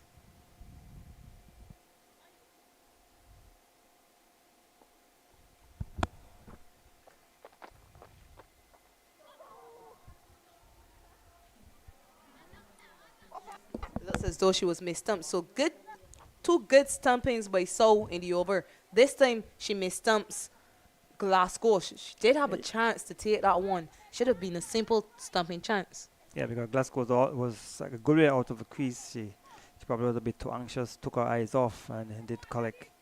And so a chance going a begin. So over number 19 has been completed. So 1 over remaining in the Windward's innings, and they would want to end well. But we have Fontaine is on strikes. You'll want to give Glasgow the bulk of this final over. Yeah, the end of a very good spell by Karishma Ramarat. 4 overs, 2 for 12 runs. She was on a hat trick at one point in that final over, Ramarat. So 80 for 8 at the start of the 20th over. Kanisha Isaac aimed for the final over of this innings. She sent on 3 overs, got home 1 for 8. Starts with a good delivery, narrowly missing the stumps. Fontaine unable to make contact. An important dot to start. She was backing away, unfortunately just shaved the off stump. Long off comes into the circle. Kerbina Alexander. She's at mid-off now. Short third goes to deep third. Long on and deep mid-wicket. The other 2 fielders on the boundary. Full onto the pads, clearly missing the stumps. Another dot. Oh, she needs to get bat on ball and try to get Glasgow on strike. 2 dots for the first 2 deliveries in the last over is not good for the Windwards. Yeah, regardless of if she gets back on ball or not, she has to get off strike. She has to find a way for Glasgow to get on strike, even if she has to sacrifice her wicket, Fontaine. Long off goes back to the boundary. Swung. Chance for a run out. And well fielded by Kanisha Isaac in her follow through. Took it cleanly and she was able to hit the stumps in one motion. So Glasgow run out for 36 from 45 deliveries. Yes, looking to get on strike. And a good bit of feeling by the bowler. Came across quickly, picked it up and had a shy at the stump. And Glasgow, who has been there from the beginning, has been run out. So the wicket has been dismissed. So she has been dismissed for 36 from 45. And so in the last over, just 3 deliveries remaining. And the Red Force are doing well to pick up those quick wickets in the end. Yeah, 3 dots as well. So besides the run out, no runs have been scored from this over. Good bit of work by Isaac in her follow through. She did really well to hit the stumps direct, albeit she had all 3 stumps to aim at Fontaine with the right intention to get Glasgow on straight. Unfortunately, it is the new batter, Amaya Gilbert, who has to take it straight. She pushes it. Another chance for a run out. They decide against the run. So 4 dots to start the over. Windward's women remain on 80 for 9. And a wicket included in that as well. So a very good over being bowled there by Kenisha Isaac from the far end. 2 deliveries remaining in the Windward's innings. Quick single. She should make it safely. She does. So finally some runs off this final over. Just one of them. I was at 3.5 overs, 1 for 9. Can she close out the over and close out the innings well for this Trinidad and Tobago side?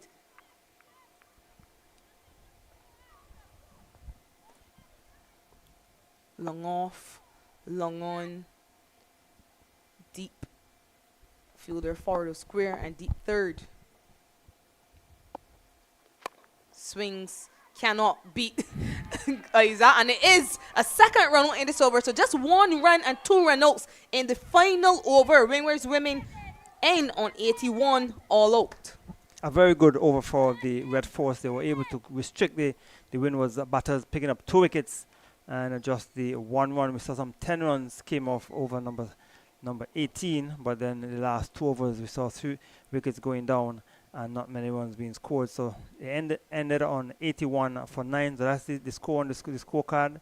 They would have to come out there and do their best. So at the end of the first half of this match, the Windwards end on 81 all out. We'll be back in a few minutes.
Welcome back to a beautiful day here at Warner Park, St. Kitts. Windward Islands taking on Trinidad and Tobago in this first encounter.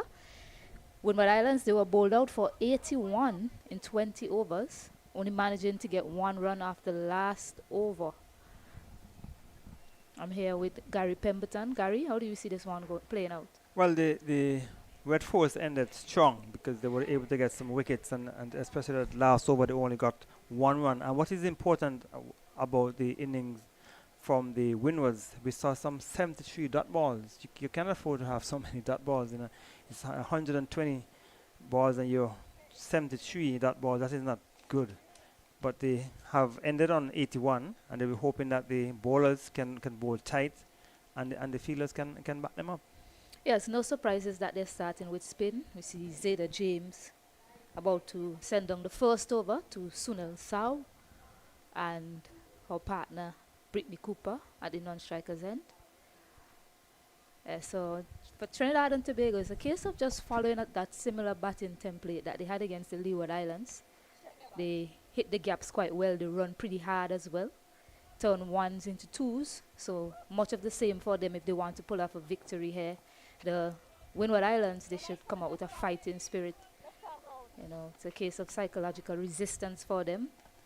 They saw that there was some turn on off on the wicket. They should be thinking that 81 is a fighting total. So Zeta James to Sunil. Right away some turn and the finger goes up. So right away Zeta James into the attack and Sunil Sao has to walk back. Excellent start for the Windwards. Pitch right on line, right on the stumps. Sao was coming forward and she was chucked in front. An excellent start for the Windwards.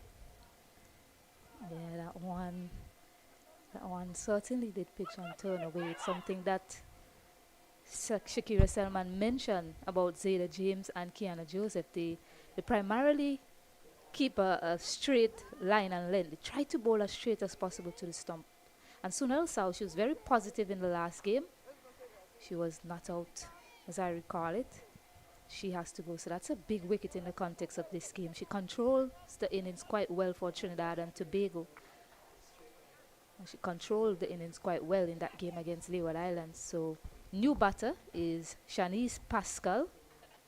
And Windward Islands will be hoping for much of the same. More deliveries like that, please. That's what Captain Affy Fletcher will be saying to young Zeta James, the vice captain of this Windward Islands outfit.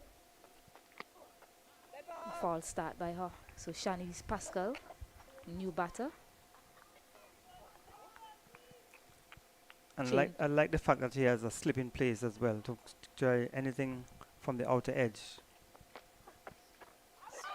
Some wit offered there on that occasion.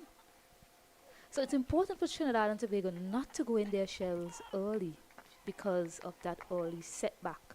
They still need to find a way to be positive.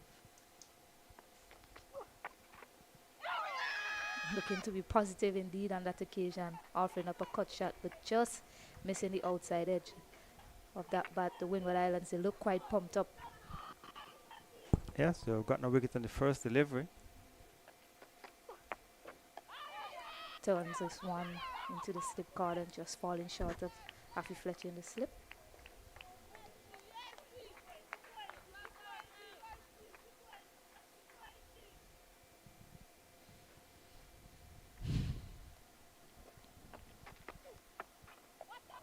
That's much better from Shanice Pascal. Just waited on it and placed it perfectly into the gap. And she gets off the mark. First runs for Trinidad and Tobago in this innings as well. A good shot. She waited and played it just out of the reach of the slip fielder to get 2 runs. So 2 for 1.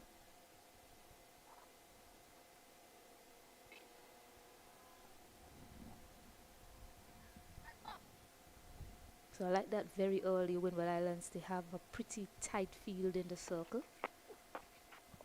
So again, she plays a similar shot straight to Narissa Crafton at point. To end the over, the score is 2 for 1. A successful over there for the Windwards. Zeta James spot on target in the first delivery, got the wicket of Sao. And we saw Pascal looking to play square of the wicket. She would have to be careful as well because the last delivery would be too close to her for that shot. and so she would have to be careful. But the Windward's off to a good start, and they will want to continue to pick up wickets. The captain, Fletcher, will come in from the far end. It's very interesting to see Afi Fletcher with the ball in hand in the power play. She has been reluctant to use herself in the power play throughout the series, whether in the 50 overs or the T20. I'm trying to recall if she did bowl in the power play in the last game against Barbados, but it's not something that you see her doing quite often. So she senses an occasion and realizes she's the most experienced bowler in this lineup, and she has to try and give them some early breakthrough. I'm not sure if Shakira could tell me if this is a matchup to Brittany Cooper as well. These two should know each other quite well. Yes, so the experience of Fletcher as the captain, she has decided to come in from the far end to open the attack and will want to continue to pick up wickets. Right away, bang and target is Afi Fletcher, keeping those stumps in play, the Windward Islands. And all the fielders seem to be alert because they want to keep the pressure on the Red Force batters. Bit of width offered. It's played out to Zeda. So two fielders out, one at cover, and one at mid-wicket boundary.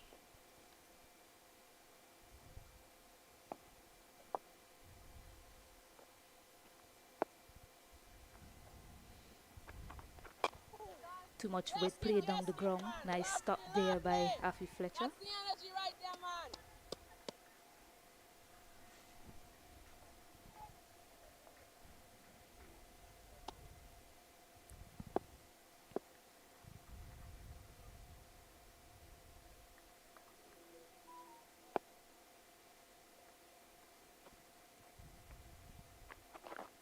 Width offered again, getting some turn is Fletcher off the surface. One moving away, but just too wide. Trinidad and Tobago will certainly welcome those extras.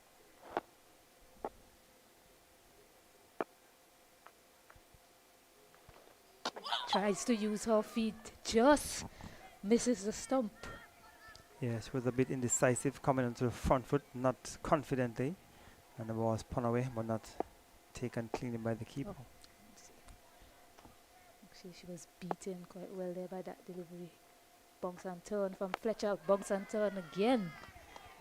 Cooper getting on top of that one. So a good over so far for the Windward Islands, just a wide coming from it. The pressure being built early by these two spinners.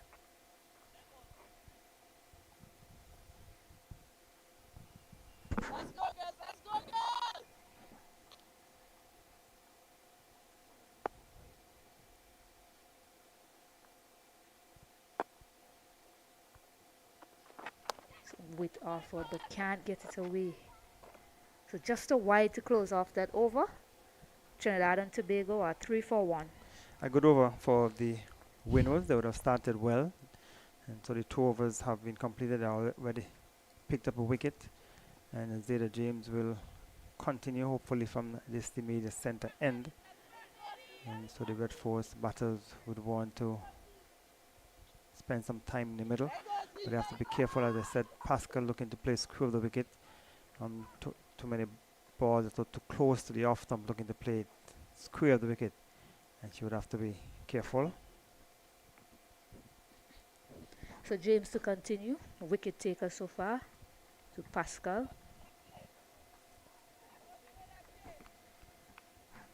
One fielder out, Tracy Byron at the mid-wicket boundary.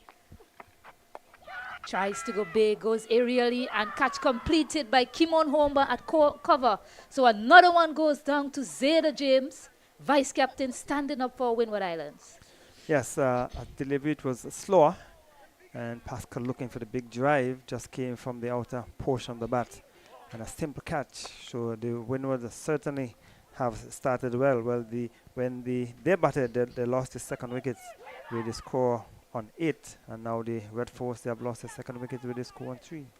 Yes, I must say good captaincy as well from Afi Fletcher, giving Zeta James the opening over. She has been one of the better bowlers in this Windward Islands outfit so far, in this T20 blaze, and she realizes that she needs wicket early, so she went to her trump bowler. You usually see Kiana, another left-arm bowler, opening the innings as well, but she decided Zeda is the best option early on to pick up wickets, and it's paying off quite well for her. So left-arm batter, Shalini Samaroo, strikes to the middle. It might be a case of the Trinidad and Tobago thinking we need to break up this left arm spin bowling option and leg spinner option of Afi Fletcher. They do have the right arm off spinner that they can turn to in Amaya Gilbert.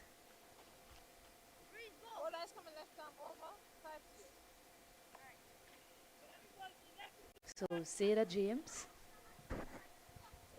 to Samaroo.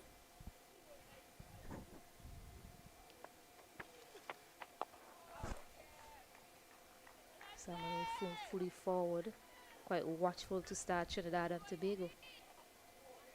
And confidently as well. She looked confident coming into the front foot.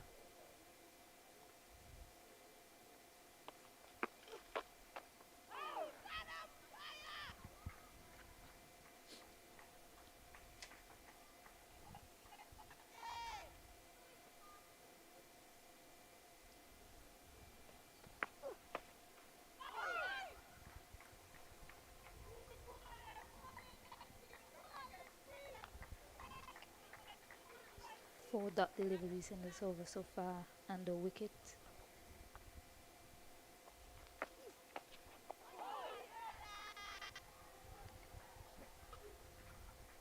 We're just counting dots at the moment. Trinidad and Tobago, they certainly need to find a way to score, need to find a way to rotate strike. Soft hands can come into play here. So, look to be a single and off or misfield. We'll see Samaroo getting off strike and off the mark as well to end the over. Another successful over. Trinidad and Tobago are 4 for 2. It was, and it wasn't for the misfield in the offside. It could have been a maiden wicket. But Zeda James has bowled very well. She was able to pick up those 2 wickets, and they would want to keep the pressure on the Red Force. 4 for 2, and 3 overs have been completed.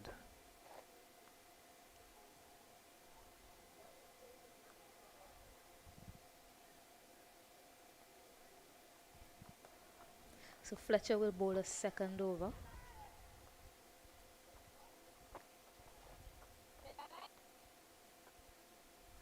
I think she'll be tempted to give Zeda James another over from this middle centre end. See if she can get another wicket. Well, that's what I would do. I want to keep picking up wickets, and so far Zeda James has produced 2 wickets for her team. So certainly Zeda should be looking to bowl out. They do have other options to go to as well. So bowling to Samaroo, it's a case of having, keeping Trinidad and Tobago on the back foot as early as possible, not allowing them to score. Additionally, you're also picking up wickets.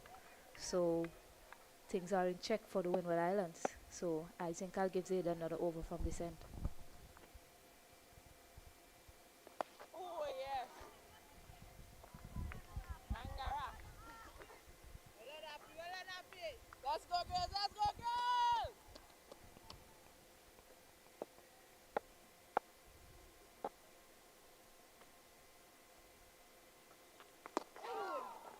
Plays and misses. So 3 more duck deliveries. That was the one that went the other way, taken by the keeper. That's it. A slip is waiting there as well.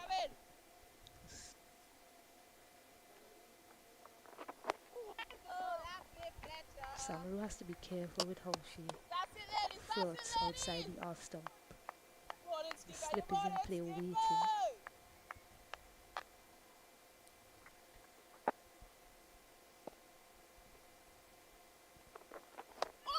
Similar delivery, beats the outside edge again. The other one was flighted, and she stayed on the back foot. She was beat. So 1 more ball remaining in this over. And it's a maiden over.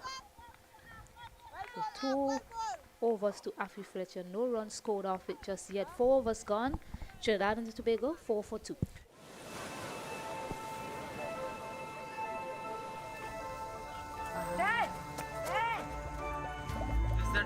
आप लोगों को नजर आ रहा है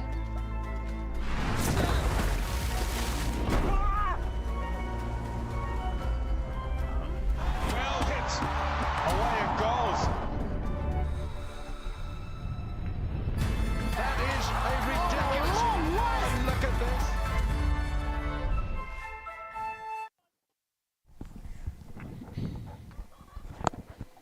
So James to continue to Brittany Cooper, who will be facing her for the first time in this innings. So all the damage being done from the non-strikers' end.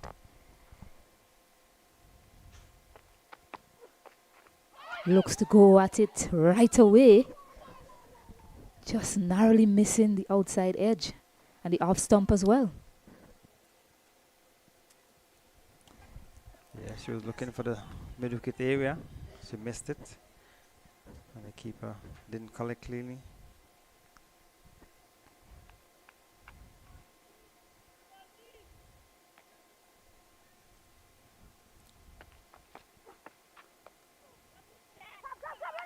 Quick single.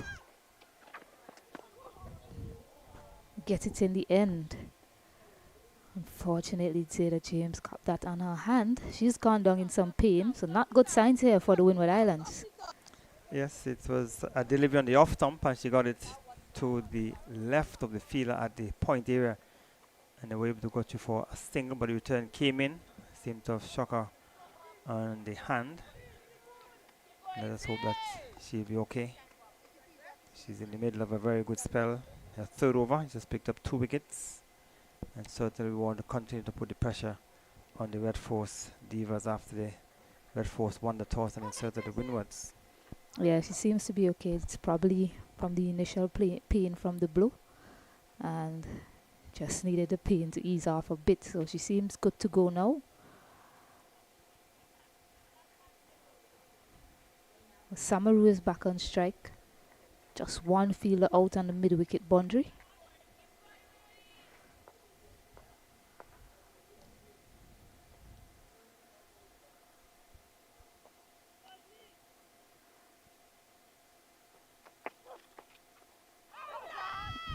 Plays and misses. So quite similar to the Windward Islands, you know, the intent to score is missing in this innings. And we talk about it all the time. If there aren't boundaries to be had, you could find a way to rotate strike. Goes up and over this time. Tracy Byron backs away and another wicket for Zeta James. So there you go.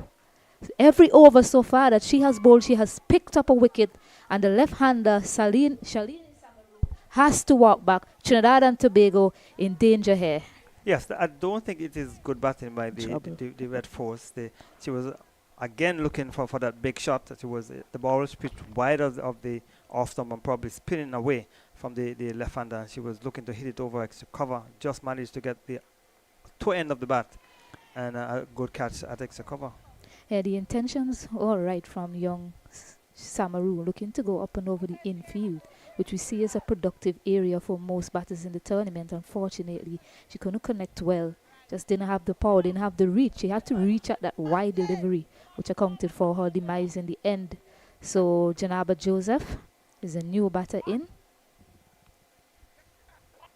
When you look at the screen, the run rate is still well below 6 for Trinidad and Tobago. So some good things for them, some positives that they should look at is Cooper, who's an experienced player, is still in the middle.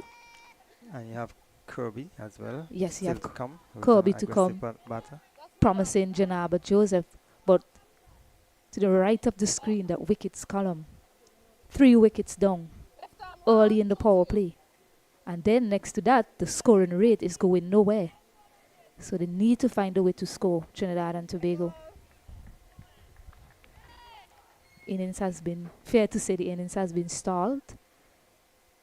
Say that James, the chief destroyer, or the only destroyer so far, only 1 wicket. Afi Fletcher is doing a job as well. No runs has been scored off the bat from her end. So good partnership bowling from these two.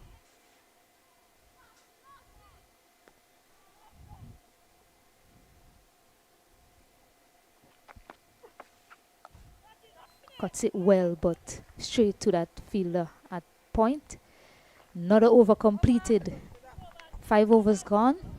The scorecard read 5-4-3. Another good over there from Zeta James. Just the 1 coming from the over, and she was able to pick up a wicket. So she has picked up 3 for 4 in her 3 overs. And the Red Force there 5 for 3 after 5 overs, scoring at just 1 run per over.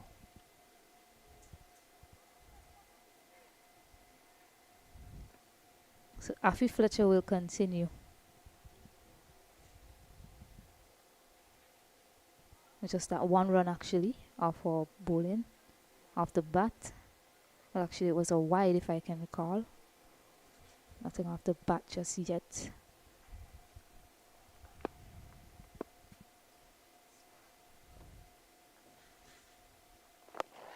So Fletcher to Cooper, who's prepared to just keep her out for now, not looking to take on Fletcher or play any risky shots against her.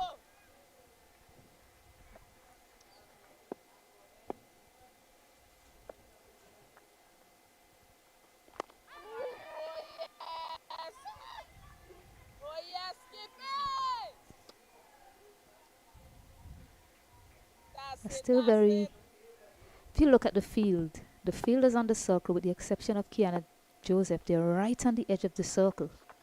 So it's an opportunity for Cooper, with all her experience, just to work it with soft hands there and call through Janaba Joseph, who is quick enough to get, should be quick enough to get through for a single.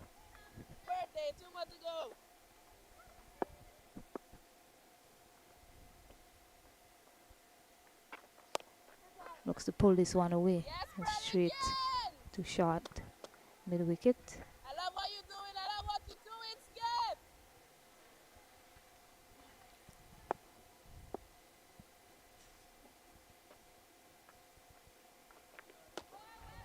Skip. Leave alone. Not too often you see batters opting to leave alone in a T20 game. That was like a tease on the off stump, was flighted, and Cooper was not interested.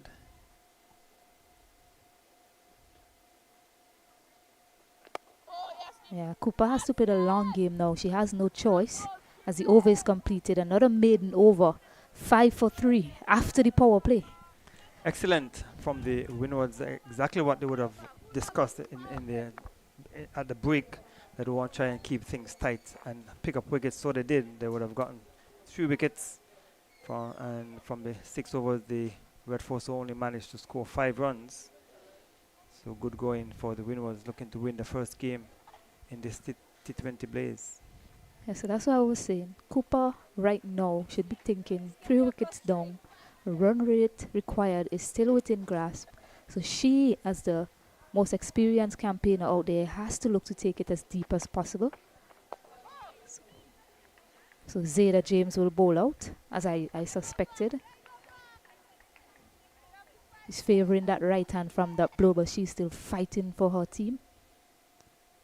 Trying to get another wicket. Use of the feet, it goes nowhere. Oh, just over Gaza. Sorry, Karina Noel. Karina Noel in the middle of circle. So some intent being shown here by Janaba Joseph.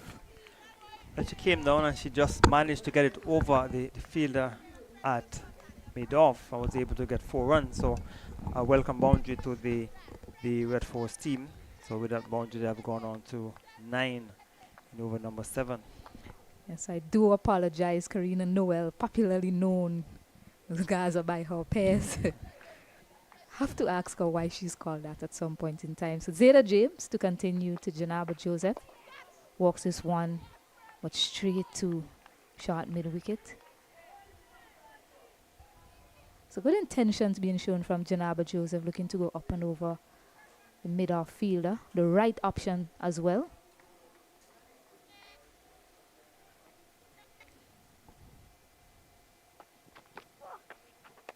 Pulls this one, but the fielder is out there. They're looking for two. They're coming back. So really good alert, aware running from Brittany Cooper, who saw that the fielder was just lagging to Yes. get to the ball and decided that she's going to take on the arm. Yes, good running by Cooper. Put in pressure on the fielder on the boundary, and they were able to get to run. So the most successful over so far of the inning. Flashes at it, just missing out there, Janaba Joseph. 6 runs coming off this over so far. 1 ball to complete her spell, Zeta James. Can she get another wicket? Cut straight to Larissa Crafton at point to finish. An exceptional spell, giving the Windward Islands a chance, has come to an end by Zeta James, who completes her spell, picking up 3 wickets, 10 runs from her 4 overs. Yes, good bowling there by Zeta James. So you just want now the other bowlers who are going to come into the attack to try and continue to keep things tight and to pick up wickets as well. So the opening with Zeta James has proven to be very, very successful for the Windwards. So 11 runs, 3 wickets down for Trinidad and Tobago after the 7th over. Afi Fletcher has changed bowlers at that end. He's taken herself out of the attack. So young Amaya Gilbert, the off spinner, is opting to bring her early into the bowling innings. It still has Kiana Joseph, who she can turn to, the other spinner in this attack. Another left arm option. Might see her coming from the other end that Zeta was bowling from.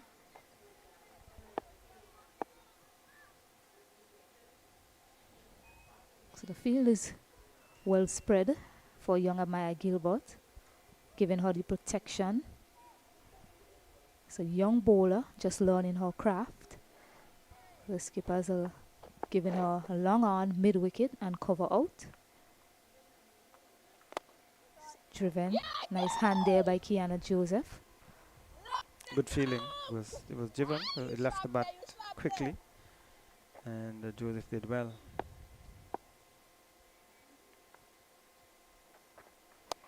Pulling it this time, but straight to one of those fielders that I mentioned is out on the boundary for the first time. 3 fielders out of the power play. Keep going, Gil. Keep going, Gil.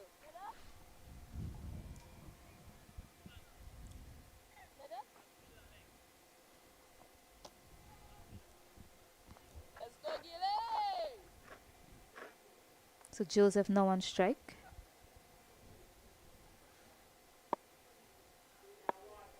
Sent back long off as well.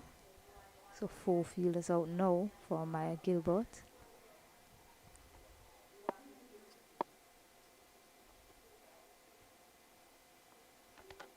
Use of the feet just passing the outstretched arms of Kiana Joseph. They look for 2. They're coming back for 2. And the misfield sees them coming back comfortably in the end.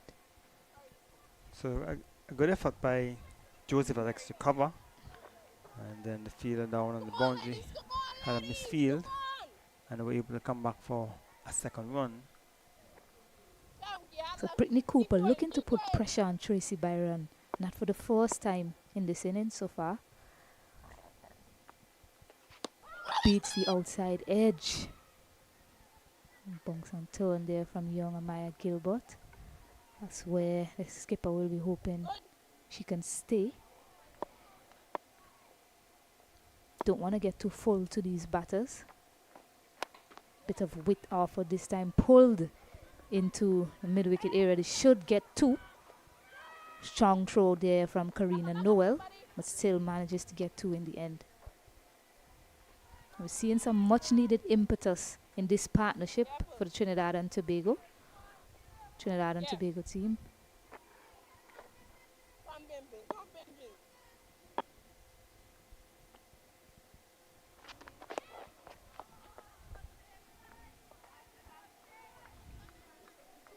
So the overs completed, 8 overs gone.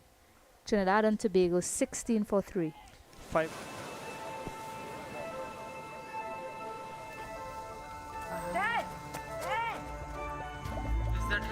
आप लोगों ने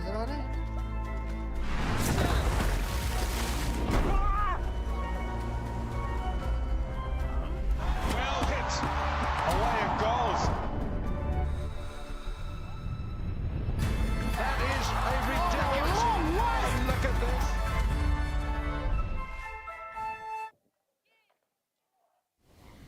So back live here at Warner Park, St. Kitts, Windward Islands, in control of this game, you will say 16 for 3. Trinidad and Tobago still need below 6 runs and over. Brittany Cooper is there, Janaba Joseph as well, the non-strikers end. A bit short to start from Kiana Joseph. She need to replicate much of what Zayda James did in her spell. She got it pretty straight and was primarily full to the batters. Yeah, that's a better length and line there from Kiana. And a bit slower as well, because the Yeah, first delivery was a bit too flat.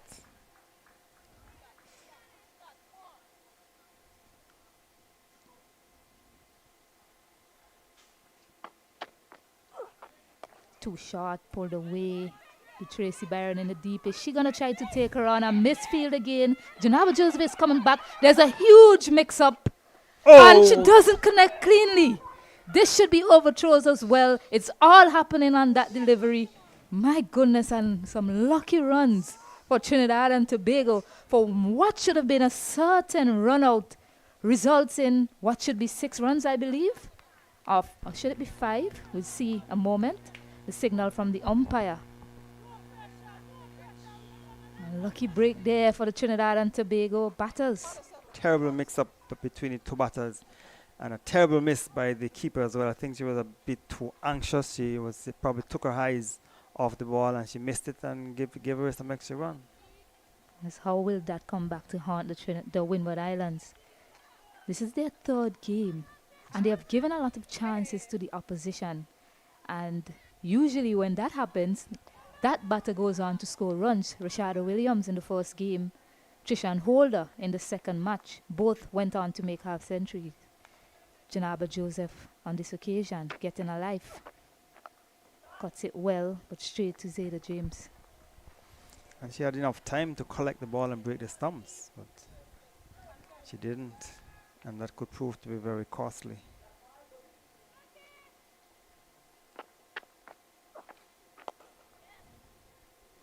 So it was 5 runs awarded to the batters. To the right of Karina Noel, they take on her arm. To the left, sorry. So really good judgment on that occasion by these two batters. Good running by the two batters. They have been trying to put pressure on the fielders, and they have been running well. And Janaba Joseph has been very positive since she has come to the middle. She has now scored 12 from 14. That just gives an indication of how positive she has been. And she would want to continue to do that after that miss.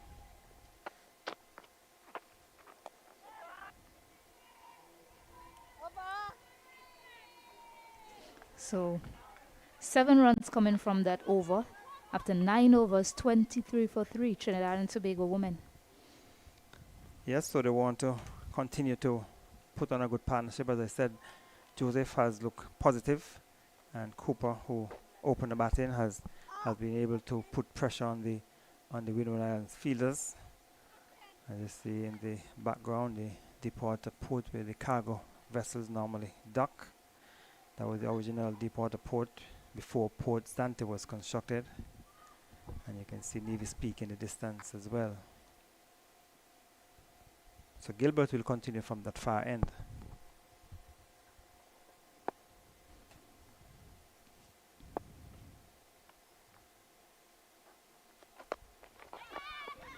Quick single taken again.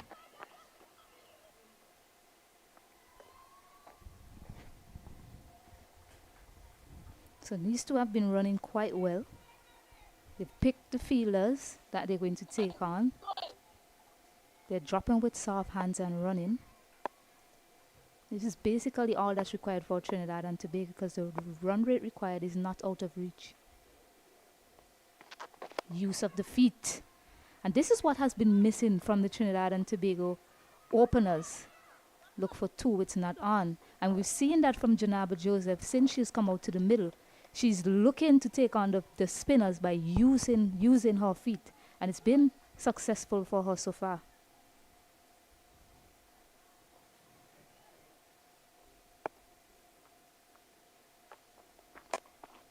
Police should get 2. Joseph looking for it. Cooper turns her down, so just a single. So they've been able to score off of every delivery in this over so far. And as I said, the scoring rate is still, the required rate is 5.33, so you can score a single per ball and still get home.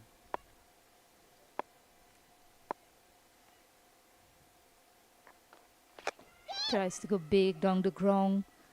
Lands just short of Janelia Glasgow on the long half boundary.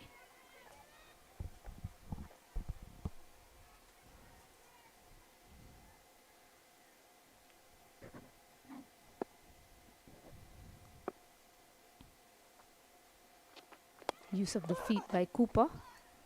Nicely walked down to long arm fielder, Noel.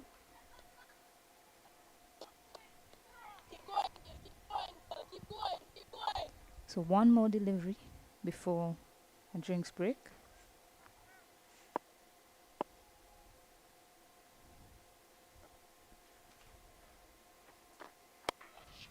Pulls it well, but to the fielder. Pick up 1. So at the end of the 10 overs, Trinidad and Tobago, they're 29 for 3, and the players will take a much needed drinks break.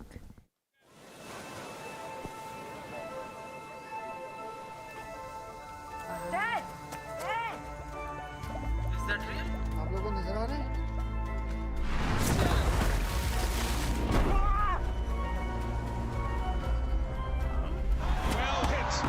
Away it goes.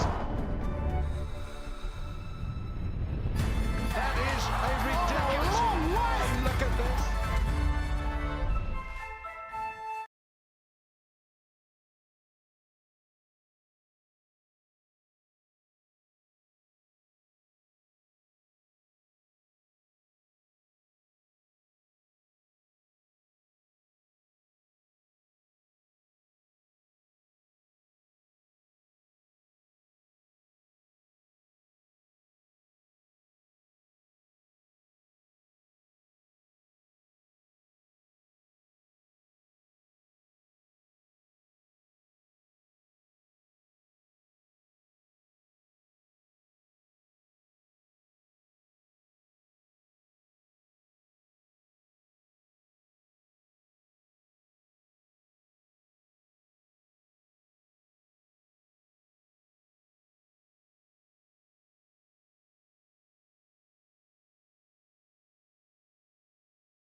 So welcome back after that water break. After 10 overs, the Red Force Divas 29 for 3, and we saw some good opening bowling by Zeta James, and they would want to continue to put the pressure on the Red Force. Shakira has rejoined me. Good afternoon, Shakira.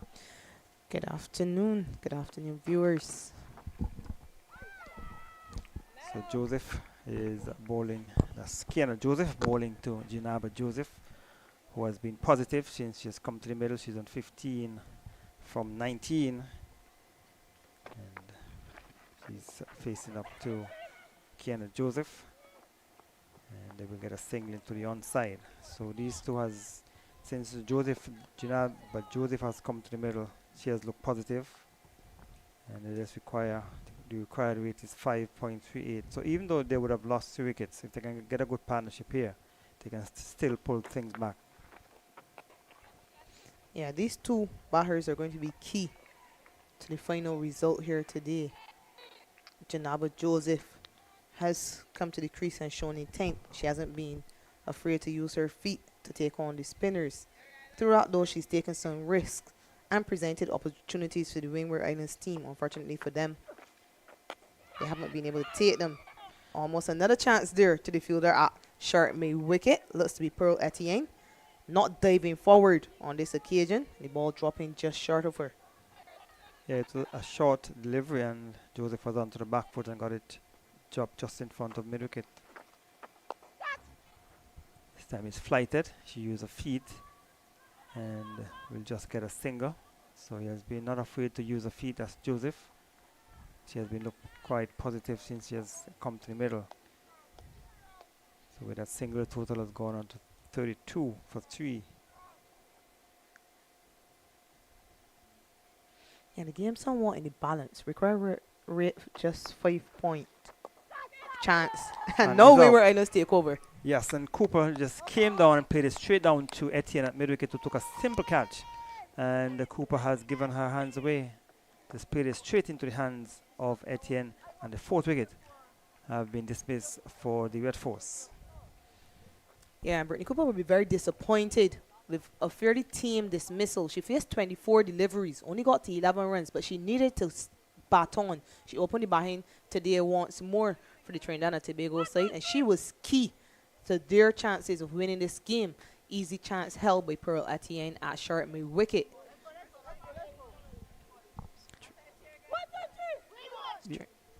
Yes, so she came down in the pitch and she played it in the air and straight to Etienne. If she had just gotten it maybe to the left of Etienne, then she probably could have gotten some runs. But it was soft dismissal after it seemed like a good partnership was developing between herself and Joseph. The Red Force have lost a wicket, and now Kirby, they had it in Kirby, has come to the middle, and she would want to spend some time in the middle with Janaba Joseph. Yeah, the end of a very good over by Kiana Joseph. Just 3 runs and a wicket from it. So Trinidad and Tobago remain 32 for 4 at the end of 11, requiring another 50 runs from 54 legal deliveries. So Gilbert will continue from that far end. She has bowled 2 overs, none for 11. Janaba Joseph is the striker. She is on 17 from 22. Side off thump back in the way, loud appeal. And umpire Prasad not interested. And you see the keeper wringing her hand, maybe the ball struck on the thumb. And so Fontaine just stepping away and pulling off the glove. He's going to go back behind the stumps. So we're in over number 12. And the Red Force need 50 from 53, so still the required rate is below 6. So if you can bat sensibly, should be no pressure on the Red Force. Short delivery, swung away. They'll go into the boundary for 4. Bad delivery from Gilbert, and Joseph was being positive. Dispatched it through back of the square for 4. Yeah, quick footwork by Janaba Joseph. She got on that back foot fast enough to allow herself to be able to open up the leg side area and pull that one into the vacant square leg boundary. So too short by Gilbert. And she would want to get it up to bring the batter onto the front foot.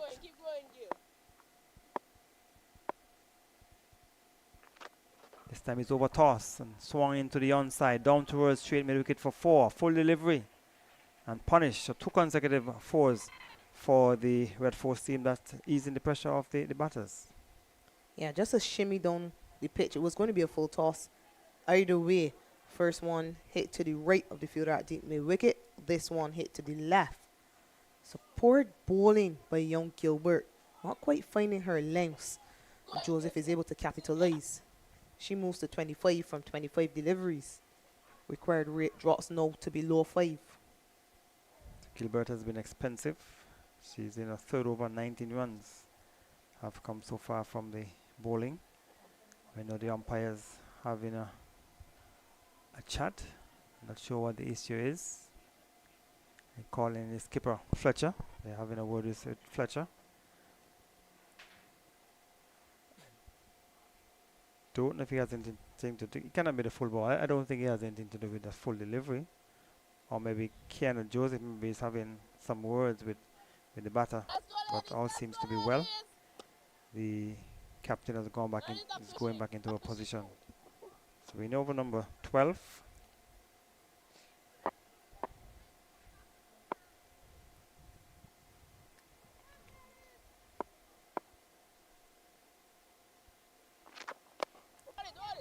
Down the pitch, that's Joseph. So you get a single down to long off. So some 9 runs have come so far in over number 12. Productive over for the Red Force team. So they're 41. Require another 41 more runs from 50 balls. Yeah, brings Leon Kirby on straight for the first time.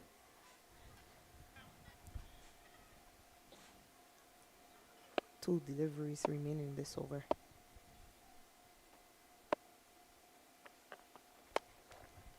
Flat and fast delivery outside the off stump and an easy single down to deep cover. So another single to total.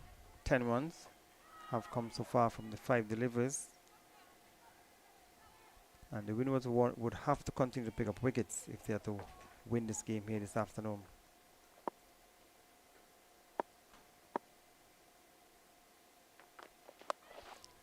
Joseph is sweeping, and she will get at least a single. Thinking about a second, they're going to come back for it.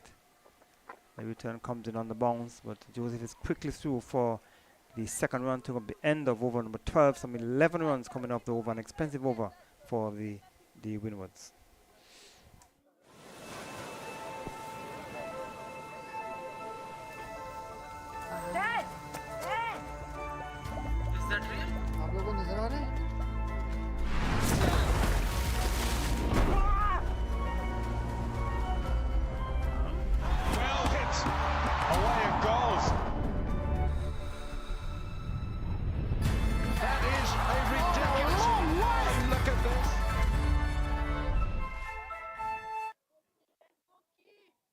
Welcome back, and Kiana Joseph will continue from this media center end 44 for 4.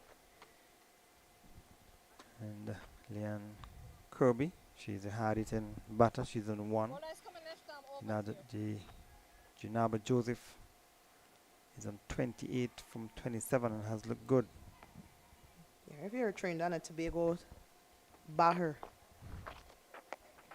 someone pulled away in front of square work on the boundary to do for Glasgow. Slight fumble allows the batters to cross for 2.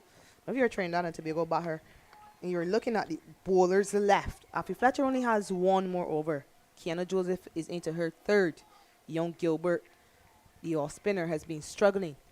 There are no more spinners on the field, so they have to go to pacers for at least 4 overs. So Curry just pushed the delivery into the offside, and so yes, Gilbert, Amaya Gilbert has not bowled well from that far end, and she has been too expensive. And Kirby was caught in 2 minds whether to come forward, and she was just caught in the crease and just pushed at it. Taken behind by the keeper.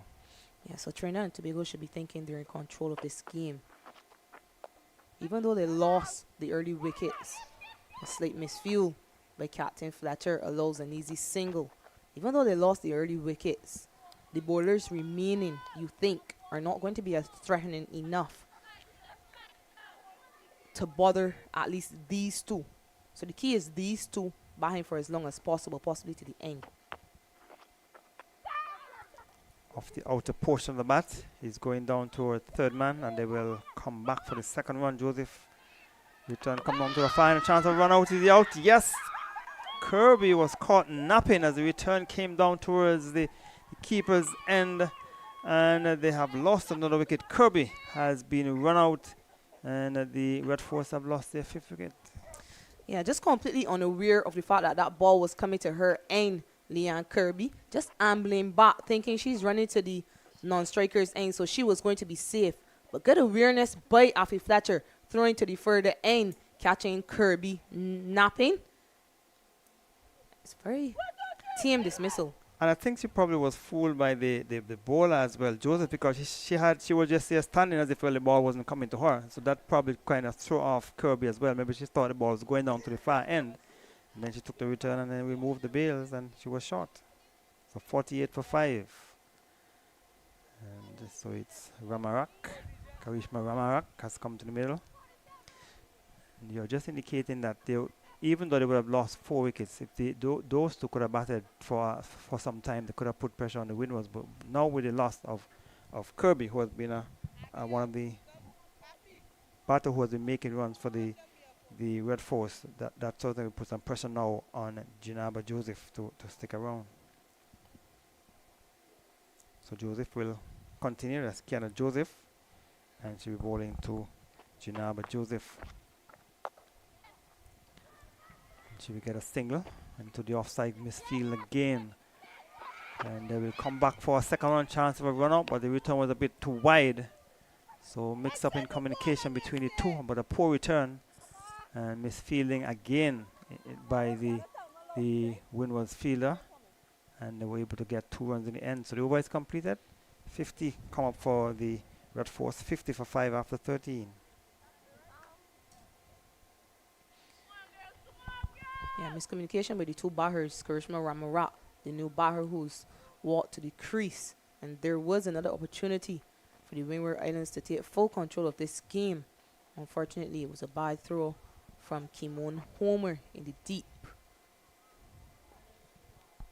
So it seems as though Captain Fletcher will persist with Gilbert from that far end. So Gilbert will continue. So she'll be bowling her last over from that far end.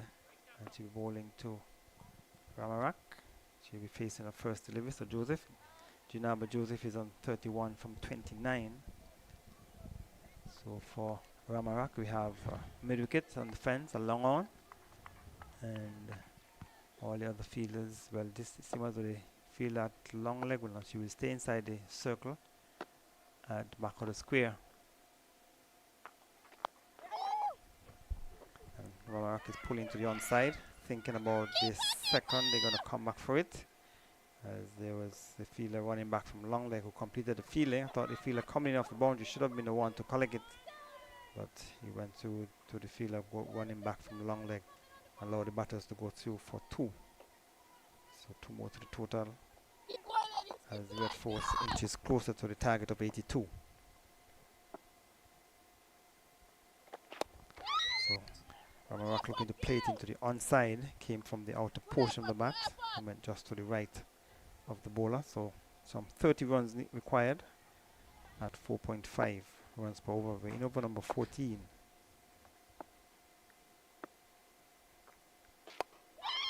And Ramarak is driving in the air, and she's caught. Brilliant catch by the fielder running back.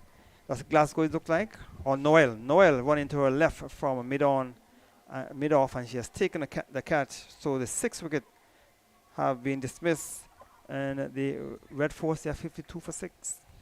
Yeah, Captain Karishma Ramarat goes for just 2 runs, trying to hit that one over the top. Karina Noel moving from a very straight mid-off, moves swiftly to her left and takes a very good catch. So relief for Amaya Gilbert. She gets a wicket even though she's been expensive. Good choice by Captain Alfie Fletcher to persist with young Gilbert, seeing that it was a left-hander who came to the crease. Trinidad and Tobago women now 52 for 6. And there was no need for that big shot from the captain Ramarak. She could just try and get it on the ground, look for a single rather than looking for a big drive. As we are indicating, the required rate is below 5. So there was no need for Ramarak to play that shot, but she has been dismissed. And the Red Force, they are now lost 6 wickets. So the Windwards, as I indicated, will have to continue to pick up wickets if they are to win, because the required rate is below 5. The target is only 82. Joseph will be the key. Janaba Joseph will be the key as to whether or not the Red Force can get up to the 82 runs. She's there. She's on 31 from 29. And the new batter is O'Neill, Celine O'Neill. She's a left-hander. Yeah, O'Neill in today for the injured Steffi Sugrim. Steffi Sugrim also played a very important knock with the bat in that last game for the Trinidad and Tobago side. Gilbert goes around the wicket. And then we get a single. Miscommunication, a chance for run out. Lots of miscommunication and lots of misfielding has also allowed the batter to go through for a single. So there have been lots of miscommunication by the batters, and the fielding, well, the return came. It was a good field. She picked it up, but she slipped.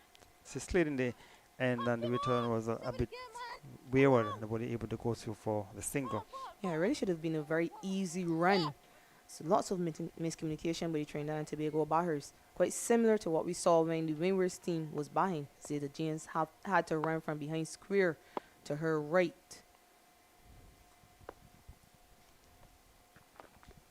So Gilbert goes back over the wicket to the right-handed Joseph. So Joseph will want to take her team home. 29 runs required. Full delivery. So we get a single as the fielder down on the boundary fumbles a bit, but he recovers quickly just to limit the batters to a single to the end of over number 14. 54 for 6.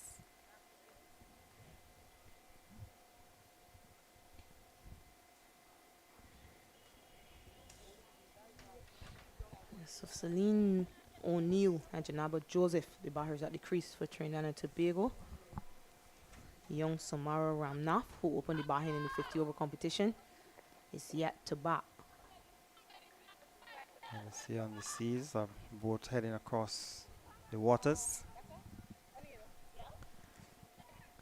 So 54 for 6. And Kiana Joseph will continue from this the media center end. So the Janaba Joseph will want to stay there and try and take her team home. And Kiana Joseph will want to get the wicket of Janaba Joseph and go to for a single after some hesitation. Was just pushed on in front of her, and they went to for the single. They got it easily in the end as the keeper coming from behind the stumps didn't pick up cleanly, but it would have been an easy single. We just pushed into the offside. The field was a bit deep, and they were able to get the single. So 55 for 6. Over number 15. Joseph will go around the wicket to the left-handed O'Neill, who's on 1. 27 runs required. 34 balls remaining. I'm doing my calculations here as the game goes on. Joseph is in for her final over. Gilbert has completed her quota. James has completed her quota.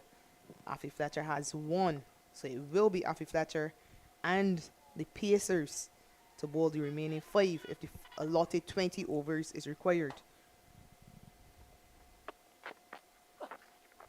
Joseph to O'Neill.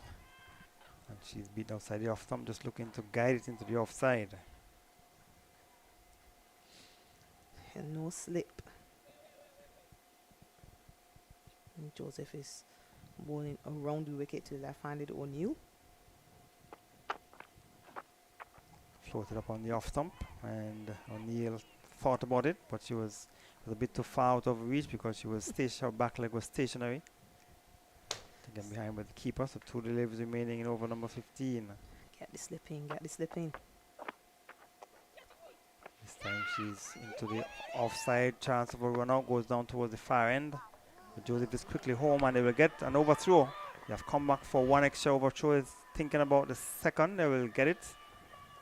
as the return coming. So 3 runs. What should have been just a single turned out to be 3 runs to the red force.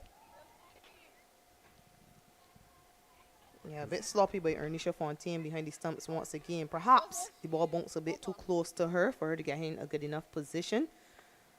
But 2 extra runs given. So you can't afford to be giving away runs when you only could make 81, and they required just about 24 more runs now for victory the red force. 1 delivery remaining over number 15.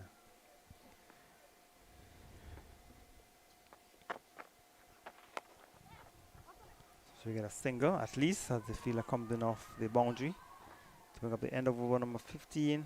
It is 59 for 6, the red force.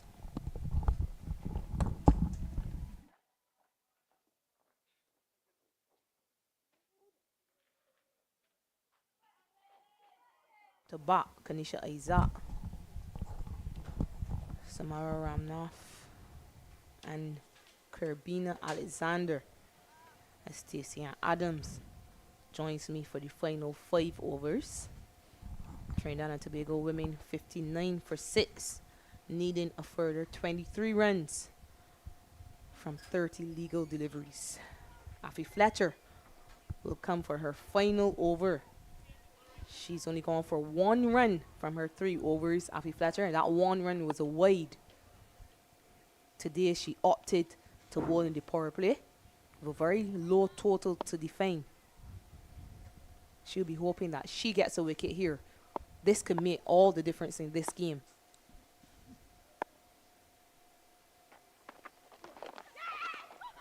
Quick single, chance for a run out at the non-striker's end. Makes it safely. Janaba Joseph. This is the over right here, Selman, as you rightly said. There's only one thing I know for sure. There's going to be a winner in this contest. Who that is going to be, I certainly cannot tell you. The way this game is set up right now, set up for a cracking game. Afi Fletcher deciding that now is the time to bring herself on. As you mentioned earlier, there are only pacers remaining to bowl those last 4 overs.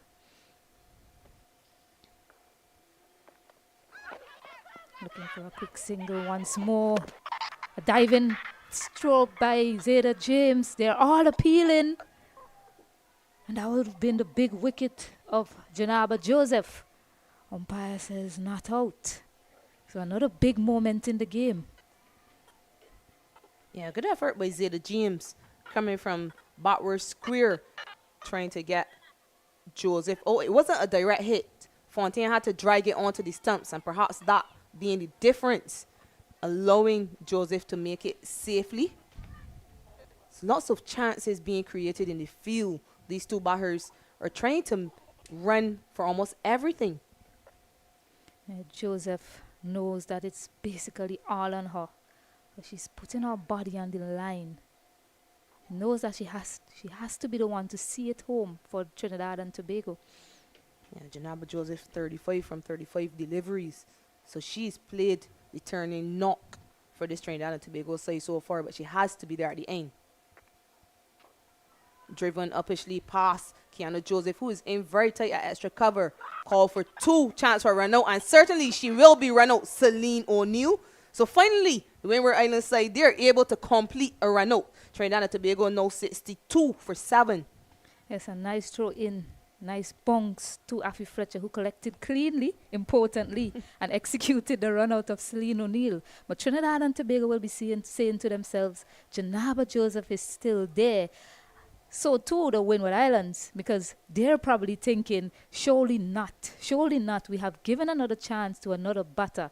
Surely not. This batter is not going to come and execute and win the game for Trinidad and Tobago.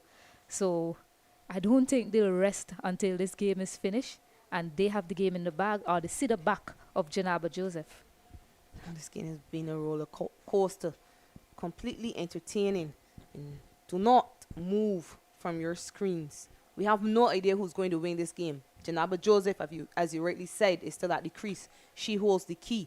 In walks the experienced Kerbina Alexander. She's in to replace Celine O'Neill, who's just been run out by Janelia Glasgow for 5 runs. So he scores in fact 62 for 7. They completed 1 run trying to get the second. Celine O'Neill was dismissed. Yeah, and that chance we're talking about, there was a missed run-out opportunity of from the keeper Fontaine, missing that ball that was sent in by Kiana Joseph. And Janaba Joseph is still in the wicket. Yeah, interesting that they've opted to send Kerbina Alexander before young Ramnath, who, as I pointed out earlier, opened the batting in the 50-over competition. So clearly they've sent Alexander because of her experience. Brave to use her feet, squirted off the outside half of the bat. Work for Zeta James to do. Keeps it down to 2 runs.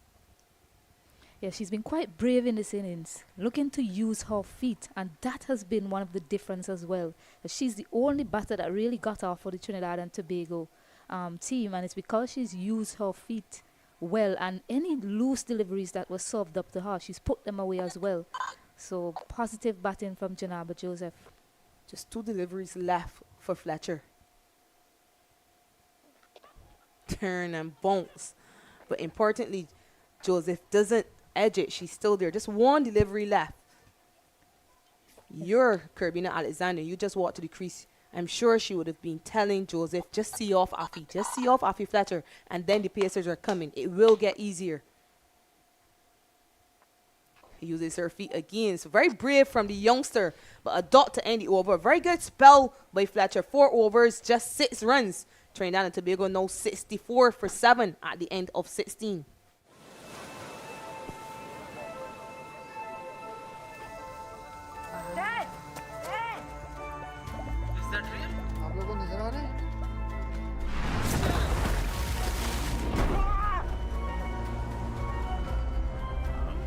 Well hit. Away it goes. That is a ridiculous. And look at this.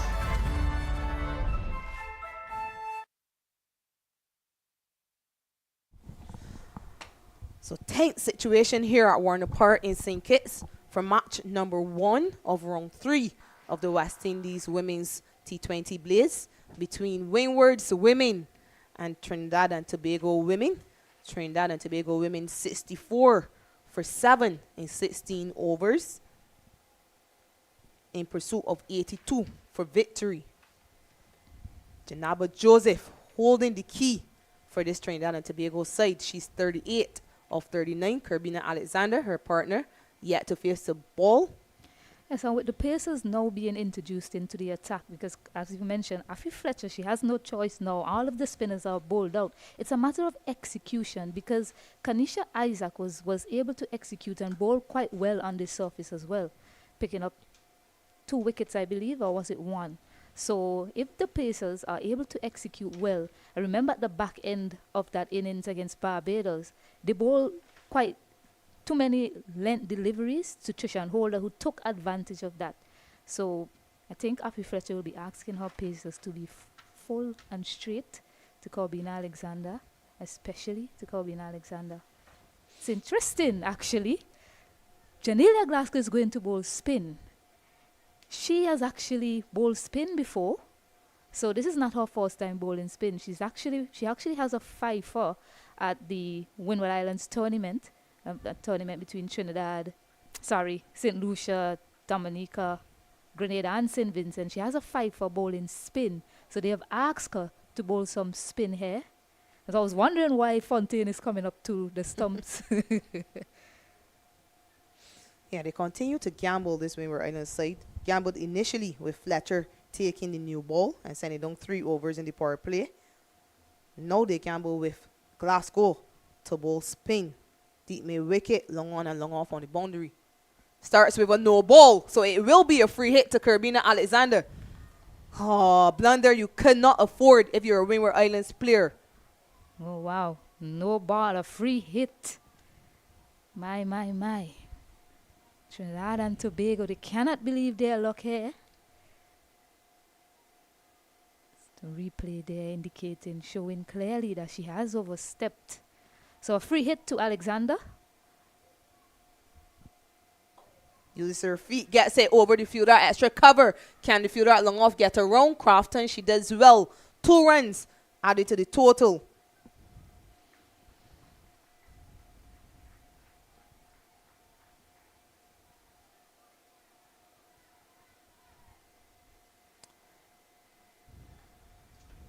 The 3 runs from 1 delivery.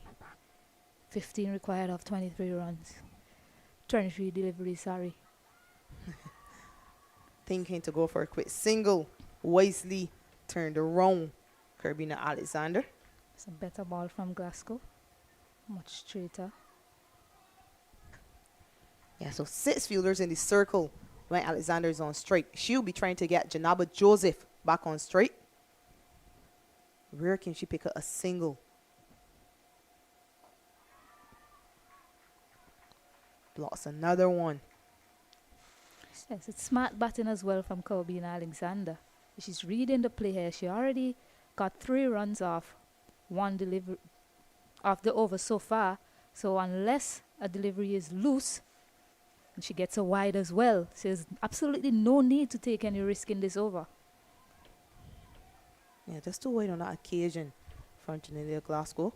Fortunately for her, Alexander didn't get any bat on it. It is asking a lot of Glasgow to bowl spin in the tournament. He's since gone back to pace bowling. Gets enough bat on it. Over the fielder, extra cover. It should be another 2 runs. Good running by these 2 once more. And the Windward Islands recognized that slow bowling was working on the wicket, but execution was key as well. Unfortunately, Glasgow hasn't been able to execute as well as the captain would expect from her in this over. As I mentioned, it is asking a lot of her.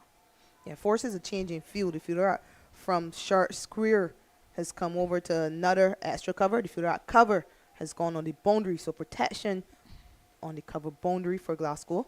She sent down 2 deliveries that were quite wide outside the off stump. 6 runs from the over so far. Goes full. This one pulled away in front of square, and it should go into the boundary. In fact, it does. So an important boundary takes the score up to 70, is it? 74, I think. Yes, 2 full, and the experience of Corbina Alexander was never going to miss out, and that placed it well to the right of Karina Noel. Yeah, so just 8 runs required now for Trinidad and Tobago to take victory and get their 2nd win of this competition. 10 runs from the Glasgow over of all spin. Finishes well, but 10 runs puts Trinidad and Tobago well in front of this game once more. 74 for 7 at the end of 17. 8 runs required for Trinidad and Tobago women to win. What do you make of that move, Shakira Selman? Asking your Premier Seamer to bowl some spin. Or I don't know if she's the one that decided that she'd go spin in that over. As I said, she does have the skill. She hasn't been doing it often. She hasn't been practicing the craft often, deciding to go spin in that over. And it turned out to be a pretty expensive one for the Windward Islands. Yeah, it was a gamble taken by Captain Afi Fletcher to ask Glasgow, who's normally a seam bowler, to bowl spin in this competition and at such a crucial stage. But you do understand why they took that gamble.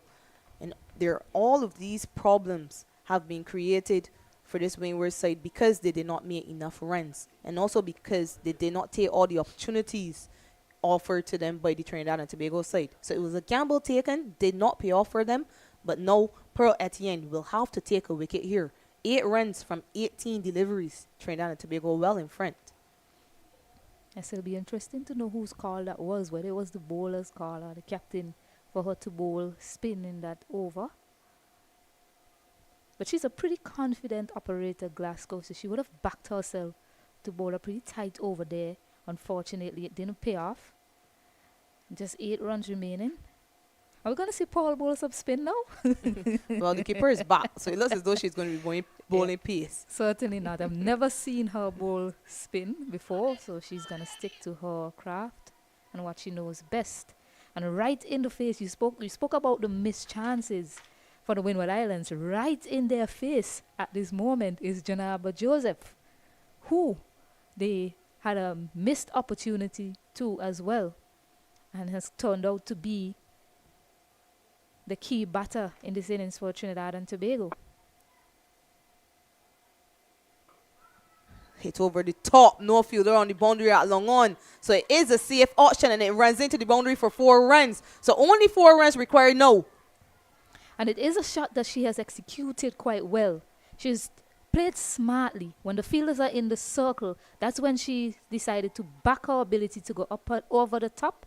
And she's executed brilliantly. Janaba Joseph moves on to 42. Yeah, so those chances that Stacey Ann is referring to.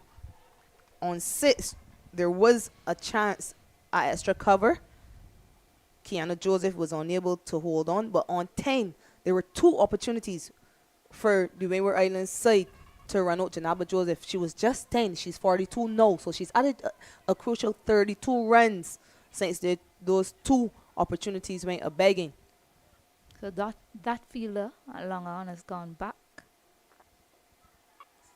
Quick single turn in front of square. It's quite easy for this Trinidad and Tobago side. No, 3 runs required. And I spoke to Afi at the toss. This is one of the areas she spoke about holding their chances. And just going back to the other 2 games they've played, Rashada Williams went on to score a half century, win that game for Jamaica. She was dropped about 2 times, missed run out once. Trishan Holder was dropped twice as well in that game that they played against Barbados. Went on to score 68. The cover comes into the circle. It's just 2 fielders on the boundary now. Long on and deep mid wicket. 3 runs required. Full angle down the leg side. Loud appeal by Pearl Etienne, but clearly missing leg stump. Coming off the pad taken by wicketkeeper Fontaine. Credit to the batters as well, cashing in on those missed opportunities. Janaba Joseph on 43. Has done a brilliant job for her team. Slower delivery. Drop. Chance for a run out. Makes it safely. Again, Janaba Joseph. Good bit of cricket by Kirbina Alexander. She played it with very soft hands on the pitch. Too much work for Afi Fletcher to do coming in from short mid wicket. 2 runs required now. 14 deliveries.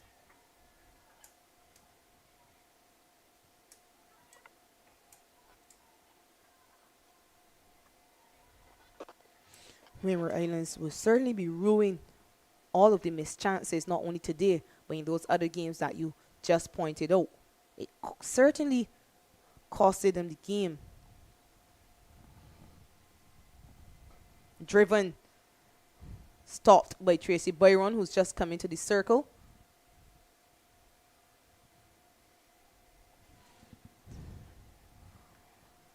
Joseph 43 from 42 deliveries, and she'll want to see her side right across the line. Just a further 2 runs required.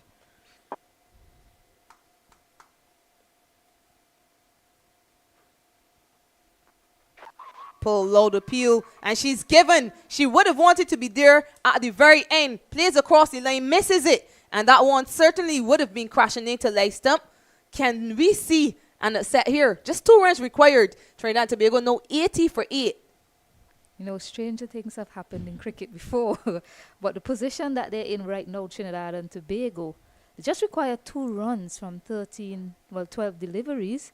8 wickets down, though. 2 wickets more, and the Windward Islands are certainly in the game. Or can we even see the first super over of this Cricket West Indies T20 tournament? Ramnath, though, a reliable batter, opened the batting in the 50 overs. So they do have her in the bank as well. Yeah, credit must be given to Janaba Joseph, though, and the not that she played. Remember, she's still a very young player, Janaba Joseph, but she came out and she turned the game on its head. Really showed intent and took the attack to the bowlers. All of the bowlers that would have sent down overs at her, and she really put her team in a position where they should surely win this game.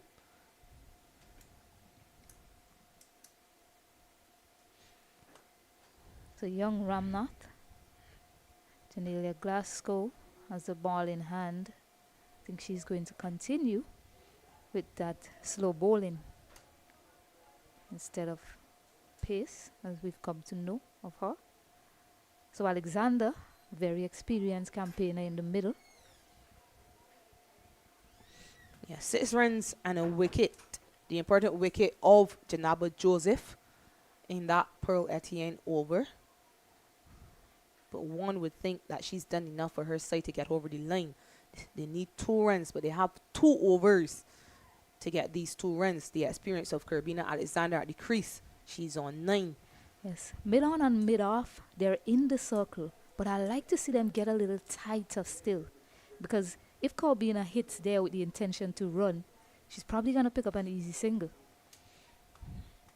Yeah, so just one fielder in the deep. That's deep mid wicket. Looks to be Karina Noel on that deep mid wicket boundary. Everyone else in the circle and trying to stop them from getting an easy run. Floated up. She drives uppishly. Looks as though it dropped short of the fielder Amaya Gilbert. Extra cover. A dot to start.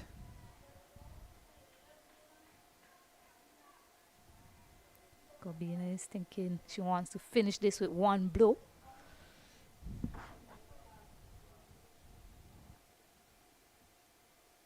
Afi Fletcher made some adjustments, asking Gilbert to start outside the circle. Interesting move.